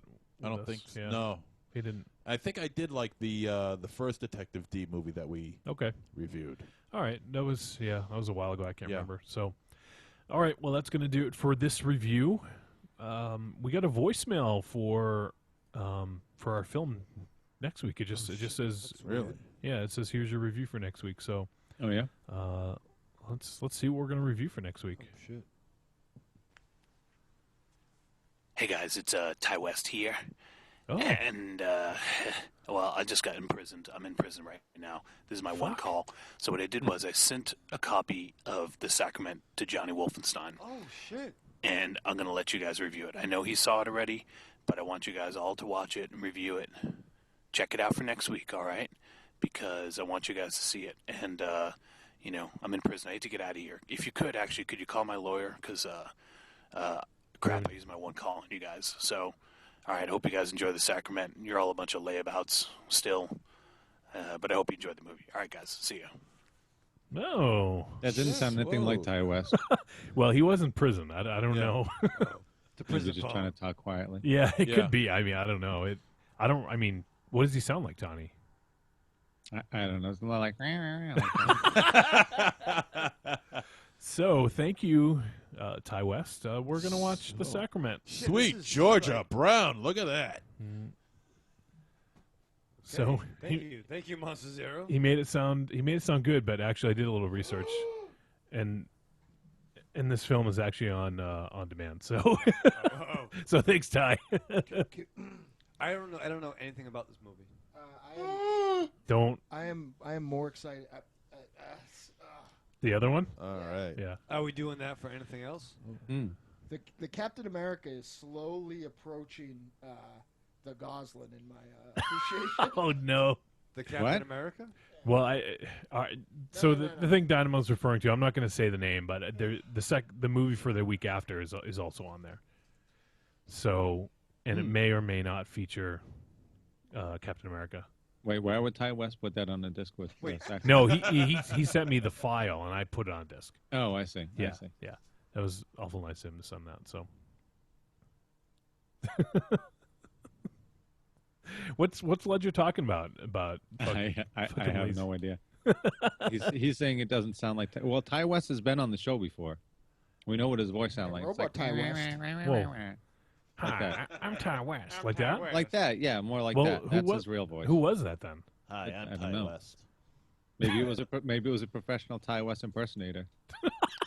Maybe that's why he's in jail. He does like kids parties and like movie like openings and stuff. Yeah. Hey kids, let me tell you about the innkeepers. It's like the phony Pope, you know. The Pope. The Pope. All right. Well, you know what? Let's go and let's check out another one of these PSAs. No, since we have another one here, so let's see what this is all about. Nice. All day. Man, I haven't made my sales quota for this month. I think I'll get some coffee and clear my head. Put that coffee down. It's the guy from downtown that Mitch and Murray sent. You got leads. Mitch and Murray paid good money. Get their names to sell them.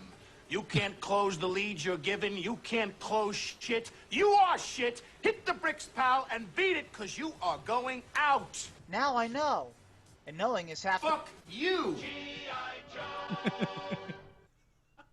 That one kind of went over my head. Did I miss something? It was Alec Baldwin from Glengarry Glen Yes, Ross. Glengarry Glen Oh Ross. man, one of the greatest Pepsi Challenge. one of the greatest scripted films of all time. You've never seen Glengarry Glen I have, Glen but Ross? like 15 years ago. Fucking steak knives like a motherfucker. I saw it like 95 maybe. Yeah, it came out in 97. Well, whenever it came out, I was working at a video store, so. All right, so. That came out in 94, I think, didn't it? It's on instant. Is it? It is, yeah. Is it it's really? On, it's on my queue, yeah. Oh, shit, I got to cue that shit up. Word. Word to Big Bird? Word to Big Bird right there. Bolo. Ravenshadow, Yes. just regale the folks with the tale for a second. I need to cue up some music, You know some what? songs there. I'm glad you asked, Johnny. I actually, Fuck. He had something like on. a fucking motherfucker. Can he regale you with a tale to take a second? Because in a moment I have a tale for him. Ooh. Oh, we get some more flash fiction. Is he being fresh right now? He's Showing him his doing ass right something. now. You got to see this. I've seen it. This is the first time it wasn't bouncing up and down on one of your girlfriends. Though. Hey! Oh, I didn't mean to talk about your girlfriends when your wife listens. Hey! 97 was a long time ago. What do you got? So I'm going to play the promo for the Arkham Film Society next, but let me just remind everyone out there that's within driving distance of Providence, Rhode Island, on May 19th, that's a Monday, May 19th, the Arkham Film Society will be screening Three Devidam. Oh, shit.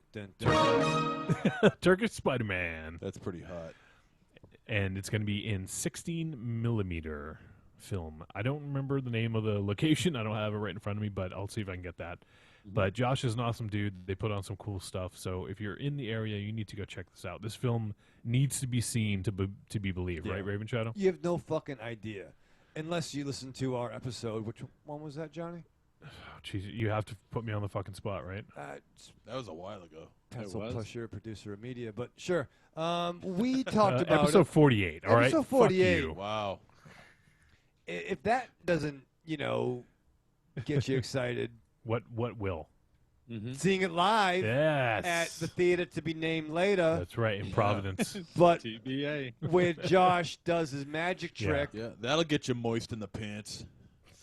Will it? Okay, sure. Did he Yeah, say it will, he man. had that on 35, right? No, 16. 16, yeah. That's pretty awesome. 5. Definitely amazing. It is going to be at AS220. Where the fuck else would it not be? Of Where course the- it's where the- ATS 220. ATS. Where the Deadites played many, many moons ago, right? Yeah. We did. 3 Devadam. Look at that. 3 Devadam, May 19th at 8 p.m. at AS 220 on Empire Street in beautiful Providence, Rhode Island. Oh, Buddy $5. Cianci. $5. That's That's a retarded. steal. So you need to go check that out, folks. Go Yeah. check out 3 Devadam. It is awesome. Yeah, this ain't no Winter Soldier. This is Captain America and El Santo. And Turkish Spider-Man. Turkish Spider-Man. Turkish Spider-Man. Where was Captain America from? He was Mexican, wasn't he, in this movie? I think he was, yeah. Yep. There you go. He was El Captain America. A Mexican Turkish Captain Yeah, America. the Turkish Spider-Man is the villain. Do we need to remind you that he steals statuettes only? Yep. Only. And he kills people. In the shower. In the shower, mostly. How about the Exactly. opening fucking boat scene? Oh, yeah. Oh, with the- amazing. Yep. Amazing. God help you if you have a fucking statuette. And there's because it's over for you. And there's a huge ass statue, like a giant ass statue of Santo out there. It's like, Yeah, shit. you need to go. Definitely. You know what you need to do? You need to go back and listen to episode 48 first, and then go see the movie. Yeah. Yeah, And then that's a good idea. And Call then, in. And then call in. Yeah, leave us Yeah. a voicemail. Let us know what you thought. All right. Well, let's go ahead and let's play some commercial break action real quick, and we'll be back in like 2 minutes. How about that, Ravenshadow? How about 4 minutes? No. How many smokes is this break going to be? All right, well, Half a smoke? yeah, I gotta go. Go. All right. Wait. Nope. Play something before me. We'll be back in 2 and 2. Go. Hurry. Run. All right. Break time. We interrupt our program with a special bulletin. Okay, here we go. This is it. Greetings and salutations. I'm Josh Gravel. And I'm Scott LaFave. Oh, good for you. We want to let you know about the Arkham Film Society. We're a small group of cinephiles programming classic, horror, cult, and exploitation film events in the Providence, Rhode Island area. We have such sights to show you. We try to meet a need for unconventional programming by providing affordable film events through our monthly screening series. Be one of us. Find us on Facebook and join our group by searching for the Arkham Film Society at facebook.com/Arkham Screening. Check out our blog at arkhamfilmsociety.blogspot.com. And stop by our Etsy and buy stuff at etsy.com/people/Arkham Screening. Yes, sir. You, sir. All right already. I'm hip. We now return control of your television set to you. Do you love a scary story? Do you love to dance? The Big Scary Monster Haunts at Midnight is a collection of dark songs about sex, love, death, revenge, and the end of the world. Brought to you by the world's greatest monster hunting electro-shock band, the Deadites.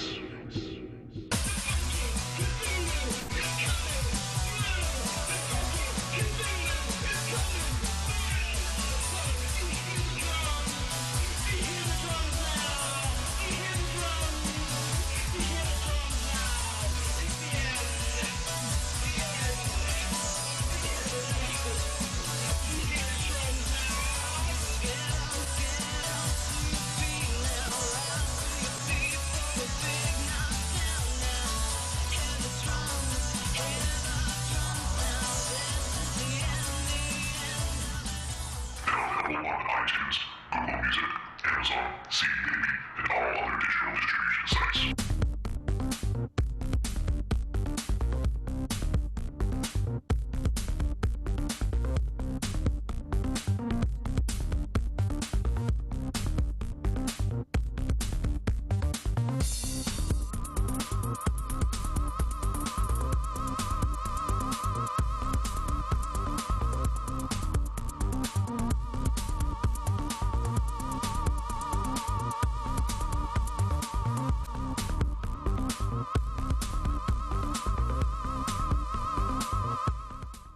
That was a fun break, wasn't it, MonsterZero? Yeah, I had a ball, man. It was awesome. One of the best breaks we've ever had. We are back on Trick or Treat Radio. What are we going to do now, Dynamo? What do you think? I think we should do double tap. We haven't done one of those in a while. All right. I don't have anything prepared, but we can do it. I think we should. I think I got a little something for Ravenshadow to look at. Oh, boy. That could be perceived in a whole lot of ways. It could. What's going on? You getting a call? I did. Is it important? It's my special lady friend. You need to take that? Probably not. She telling you not to come home? Not in so many words. So MZ, you got any trips planned? Besides Savannah, Georgia? The land of race car yayas? No, not to my knowledge, man. All tripped out right now, man. Should have come out on Free Comic Day. It was a good time. We went to Rubber Chicken Comics. We went Tripping to balls. Oh, I've heard about That's Free Comic Entertainment. Day, dude, but I was working. I had to work that day. Yeah, it goes till 8, you know. I know we shut a couple places down. Did you? Oh, I'm not surprised. I was too busy looking for Conan novels to realize the doors were closing. We saw the Rev there. We hung out with the Rev. Yep, the Rev was dressed. But Ravenshadow didn't. The Rev was dressed like obscure French pulp character, Fantoma. He says he's dressed like Deadshot, but no. No. Mm-hmm. I'll put a picture up of the Rev's costume on the fib. Block for everybody Raven to Shadow see. so we can't see it. No, not the real one. I don't want to look like a water. A water wiggle? Yeah. It'll go off like a water wiggle. Raven Shadow, without any preparation, please read that. This is my thank you to all the vendors and everybody that made Free Comic Day a huge success this week. All right. Today, Detective Dee and the 12-vein ding-ding. Detective Dee got home after a long day to find Zong hard at work on laundry. And he was hard. Zong had spilled all over his prison garb, and he was buck-ass naked. His little white ass looked like a plum dumpling. His cock looked like luscious acorns. Dee moved closer. The acorn stood up, and the door swung open. Dee's head flew across the room. Decapitator screamed in glee. Axe was fast. His one half erect. Murder hard dwarfed his victim's chub. Axe out naked man down. They both shared a good laugh. Axe never noticed how handsome Decapitator was. At the Axe's phone rang. The scavengers were running late. What would they do with the time? Decapitator's thong was in Axe's mouth before he knew what hit him. What about Scavenger? We have an open relationship. What kind of life could I have with a time-displaced caveman? But Juth and I are a thing. Don't worry about Juth. Decapitator ran his blade down Axe's hard wooden handle. Axe's swollen neon cock got hard, but it was more than just a soured stud. Is that soured? Let's keep going. Sword-handed stud. Sorry. It was more than a sword stud. Juth was nearby. He came round the corner, his robocock out. This was a party. Happy birthday, Axe! With that metal nuts monster mouth. It's for you. To be continued. End of chapter 2. End of chapter 2. Wow. So what happens when somebody goes off like a water wheel? Do they die? Yeah, I don't know. Well, we die a little. Is it They any call that liquid? the little death, don't they? Yeah, I've gone off. You know what's worse than like you just like I'm gonna bang one out right now, and like it's fucking really good, and you're like but the next thing you know, it's like all over your work clothes and like. What's the problem? Let's face it. Let's face it. As we all get older, eventually it's gonna hurt to pee. No, not for me. No, but something. I'm not saying. Yeah, like, because it already hurts for him to pee. No, but like we're all gonna do something that causes pain. Mm-hmm. To a member. What? What no one No. has ever experienced. Breaking. Tiny's denying it. I don't know what you're talking about. Yeah, no clue. Breaking what? What? It's Breaking Bad? Is that what you're talking about? Somehow we're gonna hurt ourselves. Not me. It takes, and it takes a couple days. It's a foregone conclusion. Yeah. At some point. What do you mean? Like you slamming your like cock in the door or something? Nah, it was. We're in a hotel room once. And, there's a Ledger, bed frame. Ledger wants to know: Do you understand the difference between aging and having a venereal disease? No. Not like an Does it- infection, but like Does it burn when you pee, Ravenshadow? Why does it hurt when I pee? But if you hit it hard enough on a metal object. What? Yeah. What is he What are you talking about? No one's ever gone on vacation. What are you talking about? You've never been in a hotel room with your special lady friend. Yeah. And done messed Yeah. around. Yeah. And stuff was kicking in. Yeah. What? And What? you had Okay. to. What stuff is kicking in? No, to whatever you're taking. Whatever you Taking do what? to maintain an erection. Yeah. No. Is that what you're talking about? You're on Kicking in. vacation.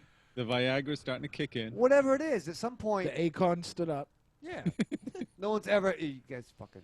Are you asking if I've ever had sex in a hotel room? No, but ever like you injured yourself.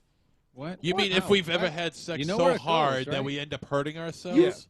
Yeah. Well, that I've No. done. Yes, thank you, rock stars. Yeah, Tell that me. I've done. No. Yeah. But I think But it the sounds girls like you're have been getting like sex in like Cirque du Soleil, like Cirque du Soleil? juxtaposed. What's Cirque du Soleil? Like, What are you hanging my hanging- hair from a Cirque fucking du Soleil. apparatus, Yeah. but Cirque du Cirque du Soleil. Yeah. ain't the flying grace. So wait, are you saying that you hurt a girl? What did you do? Fall on her? Sexually, yes. How? Oh, come on. I don't even want to Her talk. soul? Whoa. Maybe how? Just be, I don't even want to go here. Our listeners don't want to hear this. just being with you would hurt her emotionally, but that's not true. too. Ledger says, "Holy motherfucker." I guess he does acid in hotel rooms. Let me tell you something. I fucked a girl so hard she couldn't even fucking walk. Was this girl like a triple virgin? Whoa. No. No, I never did acid. No. I don't. I seriously don't even know what you're talking Tiny, about. have I done acid? Come on. No, I don't think You've so. done ass. Is Angel dust acid? No. No. No. No. I done did that, but it wasn't on purpose. You done 8-ball? Ooh. Let's. Who's next, John? You stuffed an 8-ball up your ass? I don't play pool. It was a suppository. Pocket pool. We were watching. Wait, what the fuck was... What the fuck were you talking about, you penis? What the fuck? He doesn't even know. So What you the got. fuck was that? So wait. So you're saying that you were on some sort of drugs, Vacation. and you banged a girl so hard Yeah. that you did not hurt after. I'm not sure Vacation. what was being banged. Yeah, but like did she wake up and be like, how? Like I could. Just I'm over see this- here. I could just see this You thing. were Yeah, like having sex with a bed spring. How was vacation? It was good. Yeah. But my soon-to-be husband, I think he raped the basin. I mean, if you were banging something soft, then that's fine. But if you were banging her kneecap or her temple, then yeah, I guess it would hurt. Well, yeah. Listen, I don't know. It's vacation. What difference does that make? Vacation. What the fuck difference does Will you that please make? go on a permanent vacation? You do things differently. All I know is that the next day we were on like a fucking pirate boat ride, and they were telling scary stories, and I was in the restroom, and it fucking was Bad News Brown. I go on vacation a lot and like have lots of really crazy No one's ever stuff. Bad But News like I Brown don't think eye. I've ever walked away like fucking like the next day like You didn't do it right. my ding along ding dong. Then we had breakfast in the snap hotel. it? Like what did you do? Snap it. Yeah, Yeah, did you break your boner or something or what? I don't know. Listen, What was she doing with it? She was over there. At one point She was getting ice cubes. At one point And I like was up to my own devices. yeah, How did we like, get here? Oh, okay. to quote Dennis Miller, at one point, like if she's being that rough, you just have to be like, it's the puppet show's over. It's time to put Gland Chop back in his cave. Nah, man. It's Like- like you gotta finish the game. Yeah, no. It's like Young Guns. I 1. did date a girl once who gave blowjobs so bad. Here we go. I See? did get her. She was so Oh, bad Jesus. at blowjobs, like I literally had to ice it. Yeah. Yeah. See. Yeah. In true story, I had to think about the sexy librarian and my current special lady friend to finish. But that was before. What? Did she have braces? That was before No. you went on vacation. No. it's just Oh like- wait. she just Wait, didn't know what Tiny to do. Tiny has braces. What are you insinuating? She just didn't know what to do. Like she thought she was in a fight with my cock. Oh God! C is for one of my- cockfight. One of my first. Tiny had to stop me from going to talk to her about it the other day. Really? Yeah.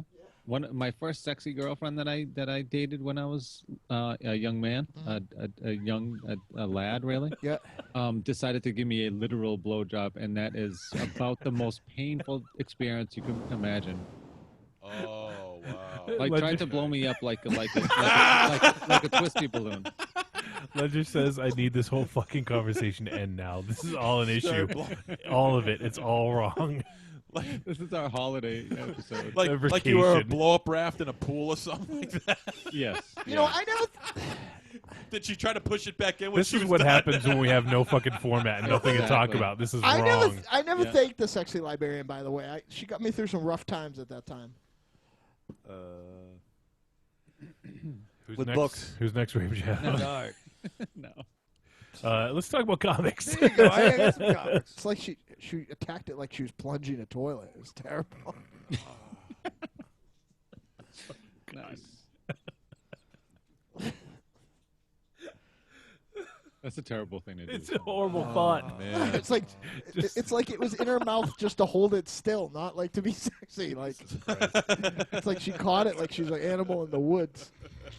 And then like at one point, like she rolls over and she's all sweet and she's like, "Hey, would you like it if I woke you up like that?" Hey, Like what do you fucking say? Like I started to fucking sweat. Like I don't even know if I told like a good lie. I was like, Just oh, threatening, you know. oh yeah, that'd be great. Oh yeah, that'd be an awesome way to wake up. I'm like, oh fuck. Not tomorrow. Yeah. With the next day. Yeah. How about in August?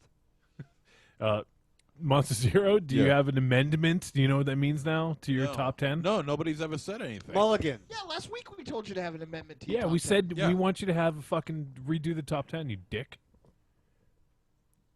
What's number one? Number Drum roll. 1 is 7. No, yes. no, that can't be number one. No, you want it to be your movie, Delamorte Delamore. He wants it his movie. That's it. You made My that? list, but his movie. You made that? Yes, I did. Do you guys like that? Don't sue us for sampling the shit out of that. I see the poster. I don't see your name there. Could you take me home, please? You know what we could talk about, which is kind of lost because yeah. I'm certainly not going to promote this show by any stretch of imagination. But love what's going on next to me now? He's making out with Nagi. Great. Nagi Mania running wild. You on vacation? All of you. You're on vacation. You're on vacation. You're talking to I was Nagi. gonna say put a wig on Nagi. It wouldn't be the worst person he's made out with, but he wouldn't even need the wig really. No. He might like it better bald. Bald and bald. Bald and bald. Bald. Is there an echo in here? Jesus. So May 31st at the Lucky Dog Music Hall. Oh, let me just read Ledger's thing real quick. He says, you know how you go on a vacation and just when you're getting ready to strangle the crack whore, the door opens up and the hotel maid comes in and you're forced to kill her too. Then you have to stuff them both in your trunk and you forget about them being in there. And then you get a flat tire like 6 months later and you open the trunk to get the spare out and you find the decaying bodies. That happens sometimes. The worst That's that a happened was vacation thing. when the fire alarm kept going off, and we had to call the hotel to come in, and we'd like air the windows out. Because you're on vacation. You're on vacation. Hey, listen. And they also gave us a room that was right off the lobby. We're like, oh, can we have one farther away? Did you try the Congress of the Cow at that point in time? Oh man, it was like the caucus of everyone. It was like the caucus. Who are those guys that make the laws? I feel like your pillowcase must smell like Dick Van Dyke and Mary Poppins pillowcase. Yeah, Smell like a British chimney. You don't want to know. Pro tip, don't ever vacation with Ravenshadow. Yeah. That's what Ledger says in the chat room. Hey, where's Ledger live? California. Oh shit! I've always wanted to go there. California. I always wanted to break my dick in California. Yep. I right. broke my dick in California, and all my parents got with his lousy T-shirt. This may And be- on that note, I'm out of here. This may be the worst. This may be the worst show yet. Yes, we followed up last week, which was one of the better ones we've had in a while. It's like You know last what week it I is? thought we wasn't don't that know when good. to stop. No. We should just say goodnight. Yeah. Quit while we're behind. Like MonsterZero. Anyone have anything for Ravenshadow, for MonsterZero before he leaves? Oh Jesus, here it comes. I thank feel God. I feel like you're getting off easy. This fucking top really. 10. What's, all Seriously. right, go. Number one. Delamorte Delamore. There. Just to Yes. shut him up. Just to shut his ass up. Number 11. Wait, don't you guys agree though that should be in the top 10 probably? Should it be number one? Yeah. I don't know. Well, it's not on our list. Yeah. No, I would say so. Yeah. I like that movie. Yeah, I mean, it's a classic. Yeah. For me, definitely. Oh, it's definitely great. I'd say Bad Taste as well. Dead Alive. Dead Alive. You know, I like Bad Taste better than Dead Alive. Blasphemy. I like Meet the Feebles out of more Better than than all all of of them. Oh yeah, No, it's you're wrong. Peter Jackson's best work. Come You're on, wrong. You're wrong. Debate. it's a ballsy fucking move to make, dude. What? The second, I mean, you make Bad Taste, okay, Yeah. and your sophomore effort is a fucking puppet film. Come on. Sounds like that was How many people can say that? Ravenshadow's Jim wife's Henson. Well- vacation effort. Well, we know how much MZ loves puppets. So I do. actually, speaking of, you know what? Let's fuck it. I'm gonna break tradition. We're gonna do the trick or tweet moment right here, right now, with MZ because there's some talk about him in here. So Oh Jesus! I don't want to hear this shit. yeah, you do. Let me see. People are gonna be ripping into me. No, You know what? Fuck that. I you know what? Like I said before, I don't care what people say about me. no, it's not bad. Really? Oh. So okay, so first of all, let me start out. Deadite Bill. Oh, well, I care what they say about me if it's good. So Allow me to rephrase what I was saying. Oh well. You know what? Maybe I think I'll stick around. Deadite Bill says a Serbian film, the movie my ex-girlfriend was disgusted knowing I owned a copy of. Very good. So I think I replied and said, "Is that why she's now an ex?" And he said, "No, I think she got tired of my bullshit in general." There you go. And then he replied, "Deadite Army for life." So Well, There you you know, go. I got dumped once because I had a general hanging around too. a general. Yeah. Uh-oh. The girl got mad at my bullshit in general. Oh, Jesus. Well, remember, children. We had Chris Nair who tweeted us last week about Serbian Film. Yep. Mission accomplished. Watch Serbian Film. Not shocked at all. Don't know what that says about me. Rating really? Rating 6 out of 10. And also, I used my body secretions to make women have good bikini lines. I block him. That's where it comes from, right? Chris Nia? Chris also follows up and says, "I'd have to say that it was an exploitation film with artistic aspirations. Favorite bits: the gory final act and killer score." Oh, the It score? does. Yeah. Yeah. Do you agree with that, MZ? The score is pretty good. The score is pretty good, and the ending is pretty powerful. The final shot, or is he talking? Oh, he's talking about the next to very last final. It scene. says the gory final act. Yeah, the Easter egg. Yeah. The Easter egg. So Milo the stud, I got a job for you. Time for the Serbian initiative. So thank you, Chris, for tweeting at us. That's awesome. Who'd be in the Serbian Avengers? The Serbian Avengers. Captain Baby Rape. Oh, and then there was an exchange with Pantaphobe. She tweeted us a few times. Oh, she's still around. Good. She is, yeah. She hasn't left us yet. She says the best part of session 9 showing David Caruso's amazing acting, and she linked this clip. Hey. Yes. Fuck you. Yes. One of the best fuck yous in the history of film. We'll do it one more time. Hey. Fuck you. That's such a great scene. Caruso is so fucking brilliant in that movie. He is so fucking good. And so I don't know. I can't remember what I replied. I said something about MonsterZero in the tweet, and then she tweeted back this picture that says "warm, velvety Muppet sex." That's all it says. It's a picture that says. Hey and I think I mentioned something about MZ getting turned on by that. And then she says, 2 Muppets scissoring, bumping fuzzies. Is that felt fiction? Oh, Snoop. Oh boy. I think we have a new new avenue. And then she replied one more time and sent us a picture. And she says, and she directed at you, MZ. She said, "How about this?" All right, share that. What is It's a that? picture. I'll put it on. Oh my God! Hold on one second. Oh, would you do me now? Let me get Don't on show this, that to people. the screen share. He's fucking green on the inside. Thought these things stunk on the inside. So for all you watching live, Well, that's big enough to stick a hand in there. Oh, put your head in there. That's kind of funny. Hey, you're Legend, going to feel something strange on the back of your neck, Butch. Legend That's is the person horrible. who controls your mouth and eyes inside your head. Because he's a Muppet. All right, well there you go. Remember MZ. children. Yes.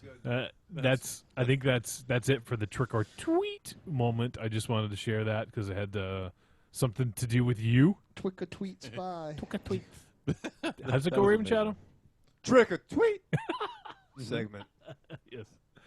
All right, MZ, you have any final thoughts for the folks? Nah, I'm kind of speechless after seeing that, man. I don't know. He's gonna go into his car and. He must have saw that before his review. I am going to go to Toys R Us and buy myself some puppets right now. Oh my god! You're on a list. Yeah. All right, you're on several lists. All Well, right. I got to get. I don't want anybody to think I'm weird or anything. MonsterZero's Twitter name is Jim Hansen. Jim Hansen.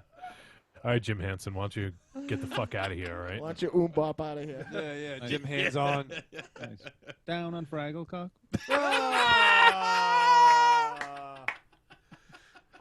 Dork Crystal. It really took a turn. You know what? Check out episode 92. Yes. That was pretty funny. Go back and listen to that one again. Yeah. Yes. Yeah. Fraggle Cock. May 31st. Lucky Dog Music Hall. Snuffle up my ass. Oh my god. Big turd. Snuffle up my ass. What kind of porn are you talking about, big turd? German Scheiser films? Oscar the Mouth. Oh my god. Oh my god. No.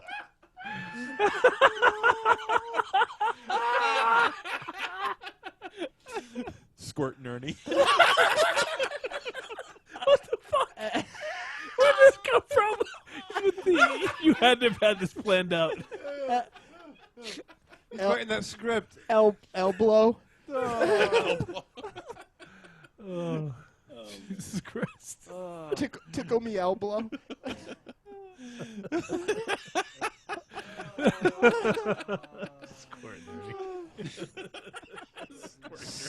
Serbian babies that make your dreams come true.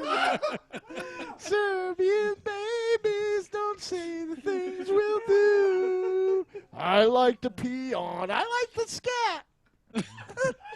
On Muppet Babies, there's actually one called Skeeter. Skeet, skeet, skeet.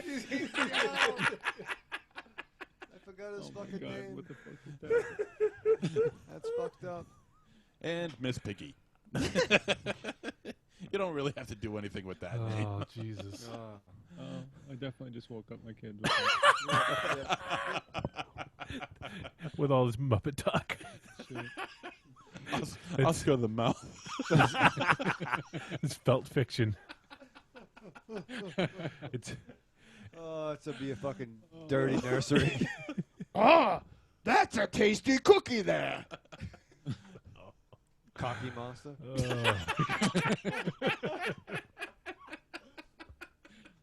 The cunt. Two breasts. We actually made Ledger leave. Fucking going. That's bad. Really? Where'd Ledger go? What's he bumping the new Smash Mouth record? What the fuck? What? Smash Mouth? Yeah. How come Smash Mouth don't make any new records? Blues Traveler. Remember them? Puddle of We Mud. have gone way off the reservation at this point. It's a bad episode. Sweet comes. Oh, Ledger's back. There you go. I guess we'd scare him way too much. He's getting tissues. You realize Smash Mouth hadn't put out any records in 10 years. That was my favorite. What was his name? Neil Hamburger? Neil, yeah. What do you get when you put a penny in each of the asses of the members of Smash Mouth? What do you get when you put a penny in the asses of each of the members of Smash Mouth? Yes. I don't know. Nickelback. Never made it as a wise man. Yeah, All right, on that note, I'm out of here. Yeah. I got to get out of Please. here. All right, yeah. Please. All right. Yeah. C is for cream pie. That's good enough for me. B for bukkake. I'm not even gonna say what I'm thinking of for A. A is for asshole. B is for bukkake. C is for cum pie. No. Yes, thank you. Leave. Okay, you gotta go. Goodbyes are getting long. Arrivederci. Getting out of here. Yeah. Arrivederci, you fucking douchebags. All right, you gotta go. That was a heartfelt one. That was good. Oh, I think we need a quick break. Felt fiction. Felt fiction. Oh man! All right, let's take a quick break. We'll be right back. The following message is a paid advertisement for the Cult of Muscle podcast. The Cult of Muscle. You're either in it or you're dead. It's the dawning of a new age. The halls of Valhalla have been shuttered. The heroes of yore have either retreated to the shadows or taken to capering for the amusement of the small folk. Their past glories a distant memory. The barbells have been torn from their once puma-strong grips. The beards shorn from their square jaws, only to be transplanted onto flannel-clad, puny weaklings with fingers barely powerful enough to strum a ukulele. The time has come, my brothers, to restore order from the chaos. No longer will our heroes be forgotten. No longer will their great deeds be viewed through a foggy lens of irony.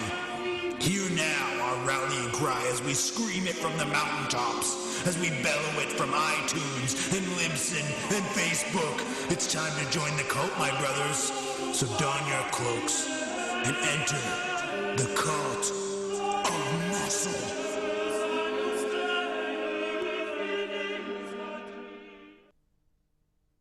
Hello, darlings. It's your favorite whiskey-drinking, litigious, singing, dancing fantasy girl. Want to reach out to me and the world's greatest monster-hunting multimedia organization, the Deadites? Log on to Facebook.com/the Deadites. It's got all the info you need to follow the world's greatest monster hunting band, like live appearances, info on your favorite Deadite, music, and all the links you need to our new weekly multimedia and all our side endeavors. Too many letters on Facebook? That's okay, sugar. Just follow us on Instagram and Twitter @the Deadites. Hope to see you soon, and we'll leave the lights off.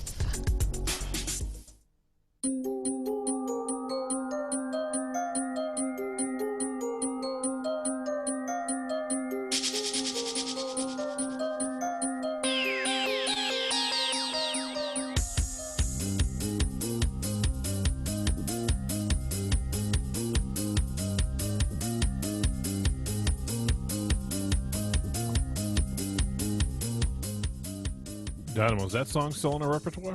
That's actually I think that song's going to come out of retirement because the rewrite of it is relevant to stuff that's going on now, but I can't talk about it. All right. Is that going to have a different name? Yeah. No, it's still Silver Bullet Moon. I didn't even change very many lyrics. I think the last two times we've done it, it's been like this. It just happened that what I had kind of wrote it for, or rewrote it for, hit the skids. Gotcha. Ledger says, sorry, guys. As much as I'd love to stay, my wife just asked me to go out to the hot tub. Wow. All this action, all this Muppet act, all this felt fiction is really doing the trick, huh? Yeah, get lubed up. See you, Ledger. Thanks for hanging out with us for a bit, buddy. Yep, see you, bud. I love you, dude. Well, that was fucking awkward. Okay. Love you, dude. I love you. I love you, dude. He said, talk to y'all later. She's wearing her Ernie shirt. Whoa. Screen share, Ledger. Screen share. Squirt and Ernie. Squirt and Ernie. Oscar the mouth. All right. You guys want to do double tap? Sure. I see you guys pulling stuff out. You got some stuff over there. You got some stuff over there. Is the SL still there? What'd she say? I don't know. Let me see. Who do we got? Who's still standing? No, it's just Rocky Tiny. What's Rocky want us to do? I don't know. Probably shut up. That's why. What else does he want us to do? So, let's do it. Let's do a double tap. I don't have anything ready, but fuck it. Let's go. Yeah. We could just sit and make the noise that happens when Chet finds out he has elephant balls. Or Tiny can make that awesome keyboard sound he was doing earlier that he's not ready with right now. Next time. I see him. You see him. I see All him. right, who wants to go first? This double tap. There it is. Yeah. Who wants to go first? Ravenshadow, you got something? I'm ready. All right, do it. When? Now. Okay. Most of us, it's fair to say, big fans of the James Robinson. Yeah. Writer of Starman. Oh, yeah. Dynamo and I go back to the firearm days. James Robinson was also very influential. Fucking love firearm. And bringing the JSA to the forefront before Jeff Johns carried the torch. And it's fair to say his run on the Justice League was mired in editorial decisions, and what he wanted to do was taken away from him. I am happy to say that he's now working for Marvel in a book called The All-New Invaders, which, for those who don't know, was Marvel's equivalent of the JSA. The original Human Torch, Namor, Cap, Bucky, host of others, beating Nazis every month, and I love that. This book is the first time the surviving members have all been reconnected in many, many years. And unlike invading Europe, they're now invading the homeworld of Kree, the alien race, to save their friend Namor. James Robinson is doing what he does best, team building, world building. And Johnny, over the course of this storyline, we're going to see an all-new Union Jack. Nice. You're a big mark for. I do like Union Jack. Yeah. As long as they don't change the costume, I don't care who's in there, I don't think. Yeah, exactly. As long as you keep it, close. But I'm not saying it's Watchmen or Breaking New Ground, but it's a very fun super team book. What really did it for me was the Human Torch getting his ass kicked by aliens. I thought he was dead. Well, he's an android. He really shouldn't be called. He should be the Android Torch. That's stupid. Or the synthesoid. It should be the Torch. It's a different Human Torch. Johnny Storm died. He got better. But he didn't die at all. So that's what's irritating about that. He was in the negative zone. But this is the Jim right, Hammond. but this is the World War II original Human Torch. Yes, who wasn't a human at all. No. But what did it for me was he's getting his ass whooped. And the last page of the first issue is Cap and Bucky showing up saying, Jim, we got you back. You're like, woo, they're friends from a long time ago. So I enjoyed that book. So what's it called again? The All-New Invaders. The All-New Invaders. I liked Invaders. It. I feel like it's the only Marvel book where I feel like it's kind of a DC book. It's just kind of it's moving really kind of fast. It is. Rocky just commented in the chat room and says, whew, I'm glad I got out of the hot tub. She did say I should leave early. Awkward. Oh. All right, Rock. All right, Rock. It's double good because he'll never hear this. Yeah. Cool. So how deep into it are we? We a couple issues in, one issue? I'm glad you had a good question, John. Yeah. I have 4. All right. 1 through 4 right 1 here, through huh? 4 right there. Nice. And it's fun. Steve Pugh? Yes. Did I say his name? Yeah. Doing the art? Yep. He's doing good. Robinson, he's having fun. I love the Invaders. Ooh. I love Cap. You love Namor. I love Namor wearing pants. Yep. Those chests is showing. No, and that's Nightwing. That's the new Nightwing, right? No. That's that would be Bucky, sir, a.k.a. Winter Soldier. Check it out. All I right. just bought a complete run of Nomad. Okay, that's also not Bucky, but also still not Bucky. Fucky. And they call him Bucky. I do love me some Jack Monroe though. Oh, I love Jack Monroe all day long. Cool. Oh, Rocky asked if we got Son of Batman yet. No, I have not got it yet, Rock. I'll have to be checking that out soon. I think it just came out this week, right? Son of Batman, the new animated. The DVD. Yeah, new animated movie from DC. I've not seen it. Yeah, it came out Tuesday, so Yes. I'll have to grab that and check it out. I dig that stuff. Ravenshadow, go with your second tap. All right, 2 for the price of 1 on the Netflix Instant. 1 is Full Tilt Boogie, a documentary. Robert Rodriguez. What's the vampire joint? Dusk Till Dawn? From Dusk Till Dawn. You're promoting the documentary about a film you don't know what it's called? Well, I was there. We saw it in theaters. But no, that was really cool. Had some cool insight. I enjoyed that. And also, if you dig in the documentary tip, There's The Real Story of James Bond, also on Netflix Instant, where it has... the British Doctor Who. Yes. Not that it's bad, but I think I've tapped both these. Did you really? Yeah. No, you might have did Boogie. No, I definitely did James Bond, though. Did you? Yeah. With Ian McKellen? No. Ian Fleming. Yep. Basically, the origin of was James Bond based on like 3 or 4 different soldiers, but also his past. Well, I didn't know that Ian Fleming had like a military background, but apparently he did. And if you don't believe me, check out the Netflix documentary. No. Okay, No. well, then go fuck yourself. Okay. The chances of that are slightly better. It's 45 minutes, Tiny. What the fuck? All right. I am a super not big fan of documentaries. Netflix seems to think I love them because it always recommends documentaries for me. I love documentaries. Yeah, I know. I for some reason, every once in a while, I'm in the mood for it. Let me put it this way: I never want to start one, but if I start one, I'll always finish it. I watched the American Stream again. The American Stream. Scream. The American Scream with T-Dog this week. Nice. I have that on my queue. That's pretty good. Did you watch Region of Scream? Nope. Let me play this real quick clip from this movie that we just referenced. Shitholes in Mexico. Do we have to meet here? One place is just as good as another. You never been here before? No. I drove by it a couple times.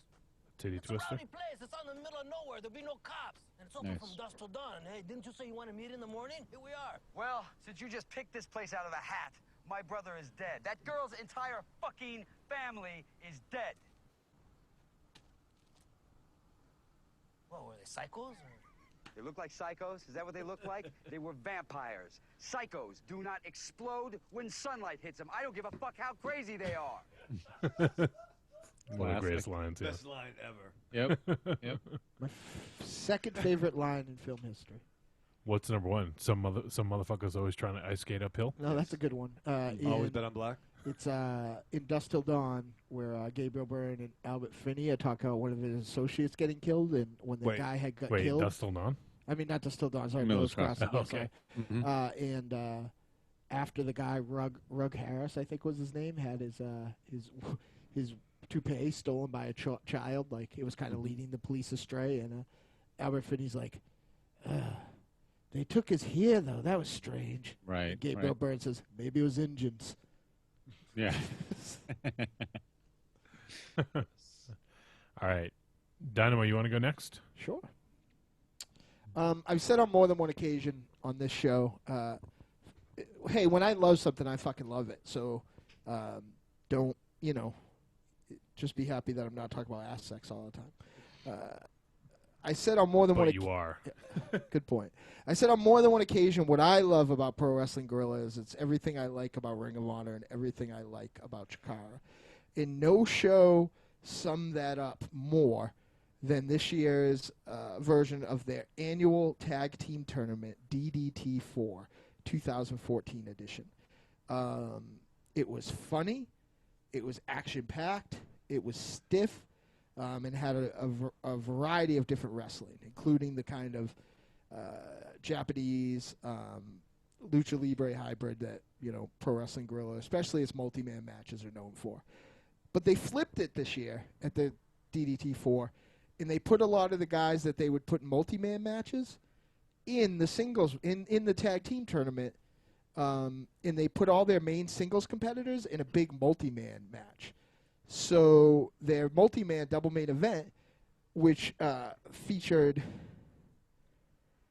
Chris Hero, who we were talking about earlier, Johnny Gargano, one of my favorites, Kyle O'Reilly, and Drake Younger, was different than what you normally get, high-flying and high spots and stuff like that. It was really a lot of creative ways to punch and kick people in the face. Mm-hmm. And I enjoy watching people get kicked and punched in the face.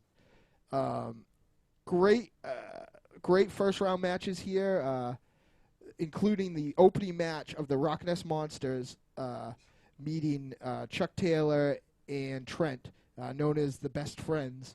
And it has a finish that a lot of people online are calling the trench coat finish. Some people are calling it the Voltron finish. But it's one of my favorite things in a while. It's a silly thing, but if you don't know it's coming, it was definitely. I felt like I had got my $15 worth right there. Mm-hmm. Another awesome thing on this match is the debut of a new team, ACH, who's one of the most crazy high flyers in the world. Me and Wolfie have seen him on some Chikara events. Teaming with AR Fox, who is also a crazy high flyer. And the name of the team is the African American Wolves. To counter that, the team of the Inner City Machine Guns of Rich Swann and Ricochet rechristened themselves Degeneration Malcolm X. Oh, Jesus Christ. So, that's the type of really bad humor you get from Pro Wrestling Guerrilla, mixed in with great ring work. I've said it on more than one occasion. Watching these guys be funny and creative in this small VFW hall in Reseda, California, reminds me a lot of NCW all the time. So check out DDT4 and all the great films from all the great shows from Pro Wrestling Guerrilla. They haven't had a bad one since 2012. So that's good. Let me dig into my bag of tricks here. I have two choices. I couldn't decide, so whatever one I pull out here is going to be what one I double tap. Let's hope he doesn't pull out the condoms. Well, MonsterZero is positive they don't work. Or the vibrator. Or his vacation toy bag. I said that I want to make out with Scream Factory, but really what I want to do is make out with them, rub their back, buy them a couple drinks, and stick a couple fingers in their ass after they pass out. I love... The drinks are fine. I'm sure they'd be fine with just the drinks. You didn't really... Oh, my God, I'm doing a review and I got a cramp. Wow. Wow. It's all the fruit you eat. I'm dying. Maybe you should get some exercise with that fruit. You actually have fruit juice coursing through your bloodstream right now. I'm dying right now. Oh, I'm having a heart attack. Oh. Fucking cramp reaching into his bag. Man. What a fucking shitty... Those are the worst leg cramps, too, you get under your legs. Fucking hate those. I only get them, like, in the summer or in May in Castle Wolfenstein when it's 500 get them on vacation. Scream Factory is the fucking best. And another great Scream Factory release is, without a doubt, my favorite, at least my favorite non-franchised, super franchised slasher, and that's Slumber Party Massacre. Yeah, there was a Slumber Party Massacre 2, but with fucking guitar. It didn't, like... Drill. Didn't have too much to do with Slumber Party Massacre 1. And Slumber Party Massacre 3 had very little to do with that. It was just, incidentally, I believe, christened the Slumber Party Massacre film. Yeah, didn't answer all those questions we had from the first one. Like, where'd they buy their nightingales? Slumber Party Massacre is probably the smartest slasher film ever. It's super well paced. All the characters are really believable. And despite the amount of shit it got for being super sexist, all the roles are switched in this movie, in the sense where it's mostly men that die and act like pussies, and all the girls in this are kind of final girls. They all kind of fight, fight their way and make the drill killer sing for his supper. This Scream Factory release has a pretty decent but short making of called Sleepless Nights, the making of Slumber Party Massacre. A great commentary with director Amy Holden Jones now, who's super smart. Michelle Vella, who played the hot blonde, and Deborah DeLiso. Brink Stevens pops in, but comes in right after she gets killed in the movie, so I guess she leaves because she doesn't talk again. It's fucking great. This is a great movie. This is a great set. Scream Factory, if I could pre-order everything they have coming out, not what's already in my want list on Amazon, I'd be out like $500 right now. There's both Pumpkinhead movies coming out, Dog Soldiers, Phantom of Paradise. I could go on and on. If you're a horror fan, pick up Scream Factory discs. if you have a Blu-ray of a movie that's already on Scream Factory, I've yet to find the edition that the Scream Factory one's not better. So pick up Scream Factory. They love horror. They love horror fans, and they're making the edition that we want. Cool. Fuck yeah, Scream Factory. Yeah.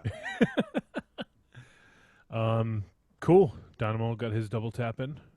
Tiny, you want to do double tap? Yeah, sure. I was gonna double tap Barbarian Lord again by Matt Smith because I heard it just came out, but Amazon still shows this as July 1st release date. So look into that anyway. Facebook.com Barbarian Lord, one word. Check that out and see what you guys think. Dynamo, if you're into the Conan comics right now, this is completely in that wheelhouse. It's an homage to that. I am, but I'm super into the Robert Jordan Conan novels of the 70s right now. Yeah, this is good stuff. It definitely harkens back to the movies and to stuff like Thunder the Barbarian, stuff like that. Definitely in that wheelhouse. A lot of like sort of mystical stuff in there, all sorts of cool stuff. But anyway, I'm pretty sure that's available. I just don't show it available on Amazon for some reason. So check that out. Two things. Let's see. Did we already double tap? What the hell was the name of that movie? Shit. Bounty Killer? I don't think so. With Mary Death. Did you guys see this? You know about it? No. I think that you guys would like this. Didn't Rocky talk about it on the board? Maybe so. Yeah, maybe so. I know we had words about this recently. I don't know if we double tapped it though. We haven't done double tap since. This is worth a watch. I found it quite entertaining, and I think it was way better than it should have been.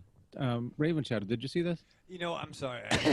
You said Bounty Killer. I was thinking Bounty Tracker with Lorenzo Lamas. For real. Nice. I was incorrect. Also sorry. amazing, yeah. A lot of Lorenzo Lamas talk lately. Yeah. Yep. Definitely Sexy, a lot of right? talk about his skin texture, all sorts of stuff. Oh, remind me to call you out on something, by the way. Me? Yeah, I forgot all about it till now. Oh, yeah? Yeah. Okay. Tiny puts on our fib, right? Mm-hmm. I would like to read some books. Okay? I didn't put that on my fib, though. I don't it's think. on the fib. But go ahead. Yeah, no, you did put it on the fib. I'm looking did? for book recommendations, yeah. You did. Yeah. I saw that. Okay, that's good. That's good. Big Ugly Dynamo says, this, and this is good. Ignored. Paul Leary says, this, and this is good. No response. But it's about people humping trolls and stuff like that. Mike Ledger says something. It gets a little bit of a response, okay? I like Yeah. A hot girl that we all used to look at the espresso bar mentioned something, and Tiny rearranges his library. Suddenly he's very talkative about the books that he read.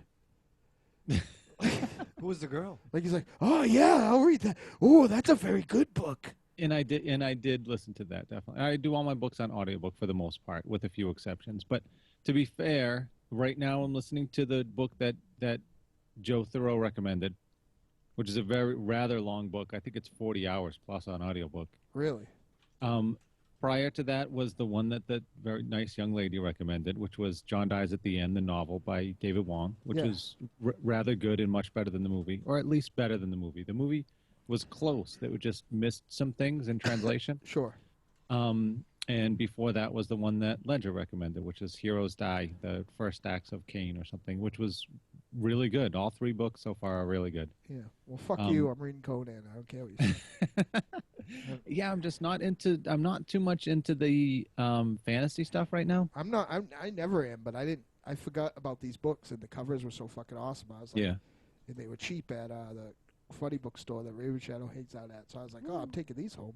Yeah. They're also pretty short, right? They're like 2 something, right?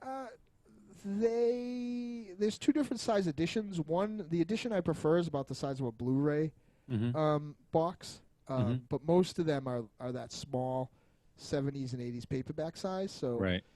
They're a quick read, but usually what I'm looking for is something that will keep me occupied in transit for like 20 hours plus, if I can.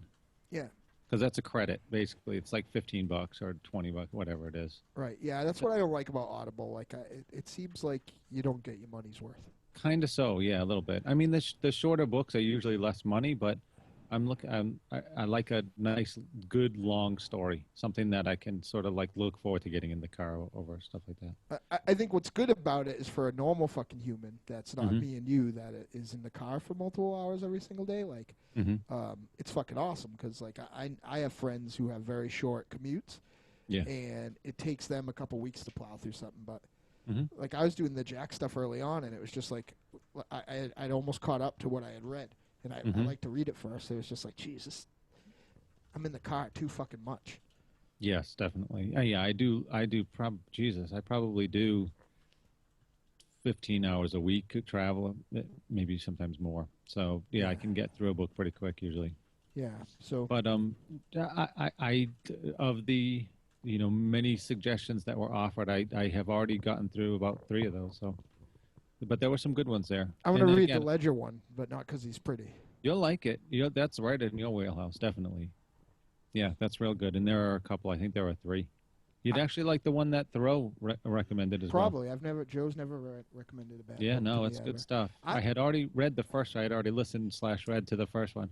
I mostly only read horror these days, to be honest. That's the thing. Like, I Mhm. don't know what it is, like, but just something about it.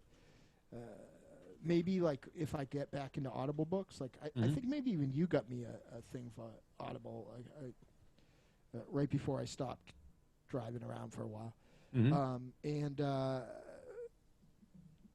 like, but reading, which I've been doing, reading like normal human reading. Mhm. It's just mostly horror and dark fantasy is what does it for me. I don't know why. Like, I started reading a horror fantasy book, kind of in the vein of Supernatural, and I'm struggling to. I've read 2 books since I started that one, Mhm. and I only have about 50 pages left. But they got really fantasy at the end. Yeah. So, and it just kind of didn't not like fantasy like Girl at the Espresso Bar like recommended me books fantasy, but like fantasy like swords and stuff. Mhm. Yeah, sure. Thursday definitely. night at the Masonic Lodge fantasy. And that's I actually, as much as I'm not a huge fantasy fan, that is, I mean, 2 of those books are essentially that Acts of Cain series and the King Killer series are both straight fantasy, really. Swords and sorcery. I listened to some of the one that Joe Ronsky recommended, Mhm. and it's pretty fucking cool. It's basically a book from the point of view of the villain. It's called Kingdom of Thorns, I think. Mhm. I'll get some info on that, but it's really, really good. I'm anxious to get into that. Mhm. Game of Thorns. That's funny. That's I accidentally asked with a straight face if they think they did that because of the popularity of the Martin stuff, and everyone made fun of me.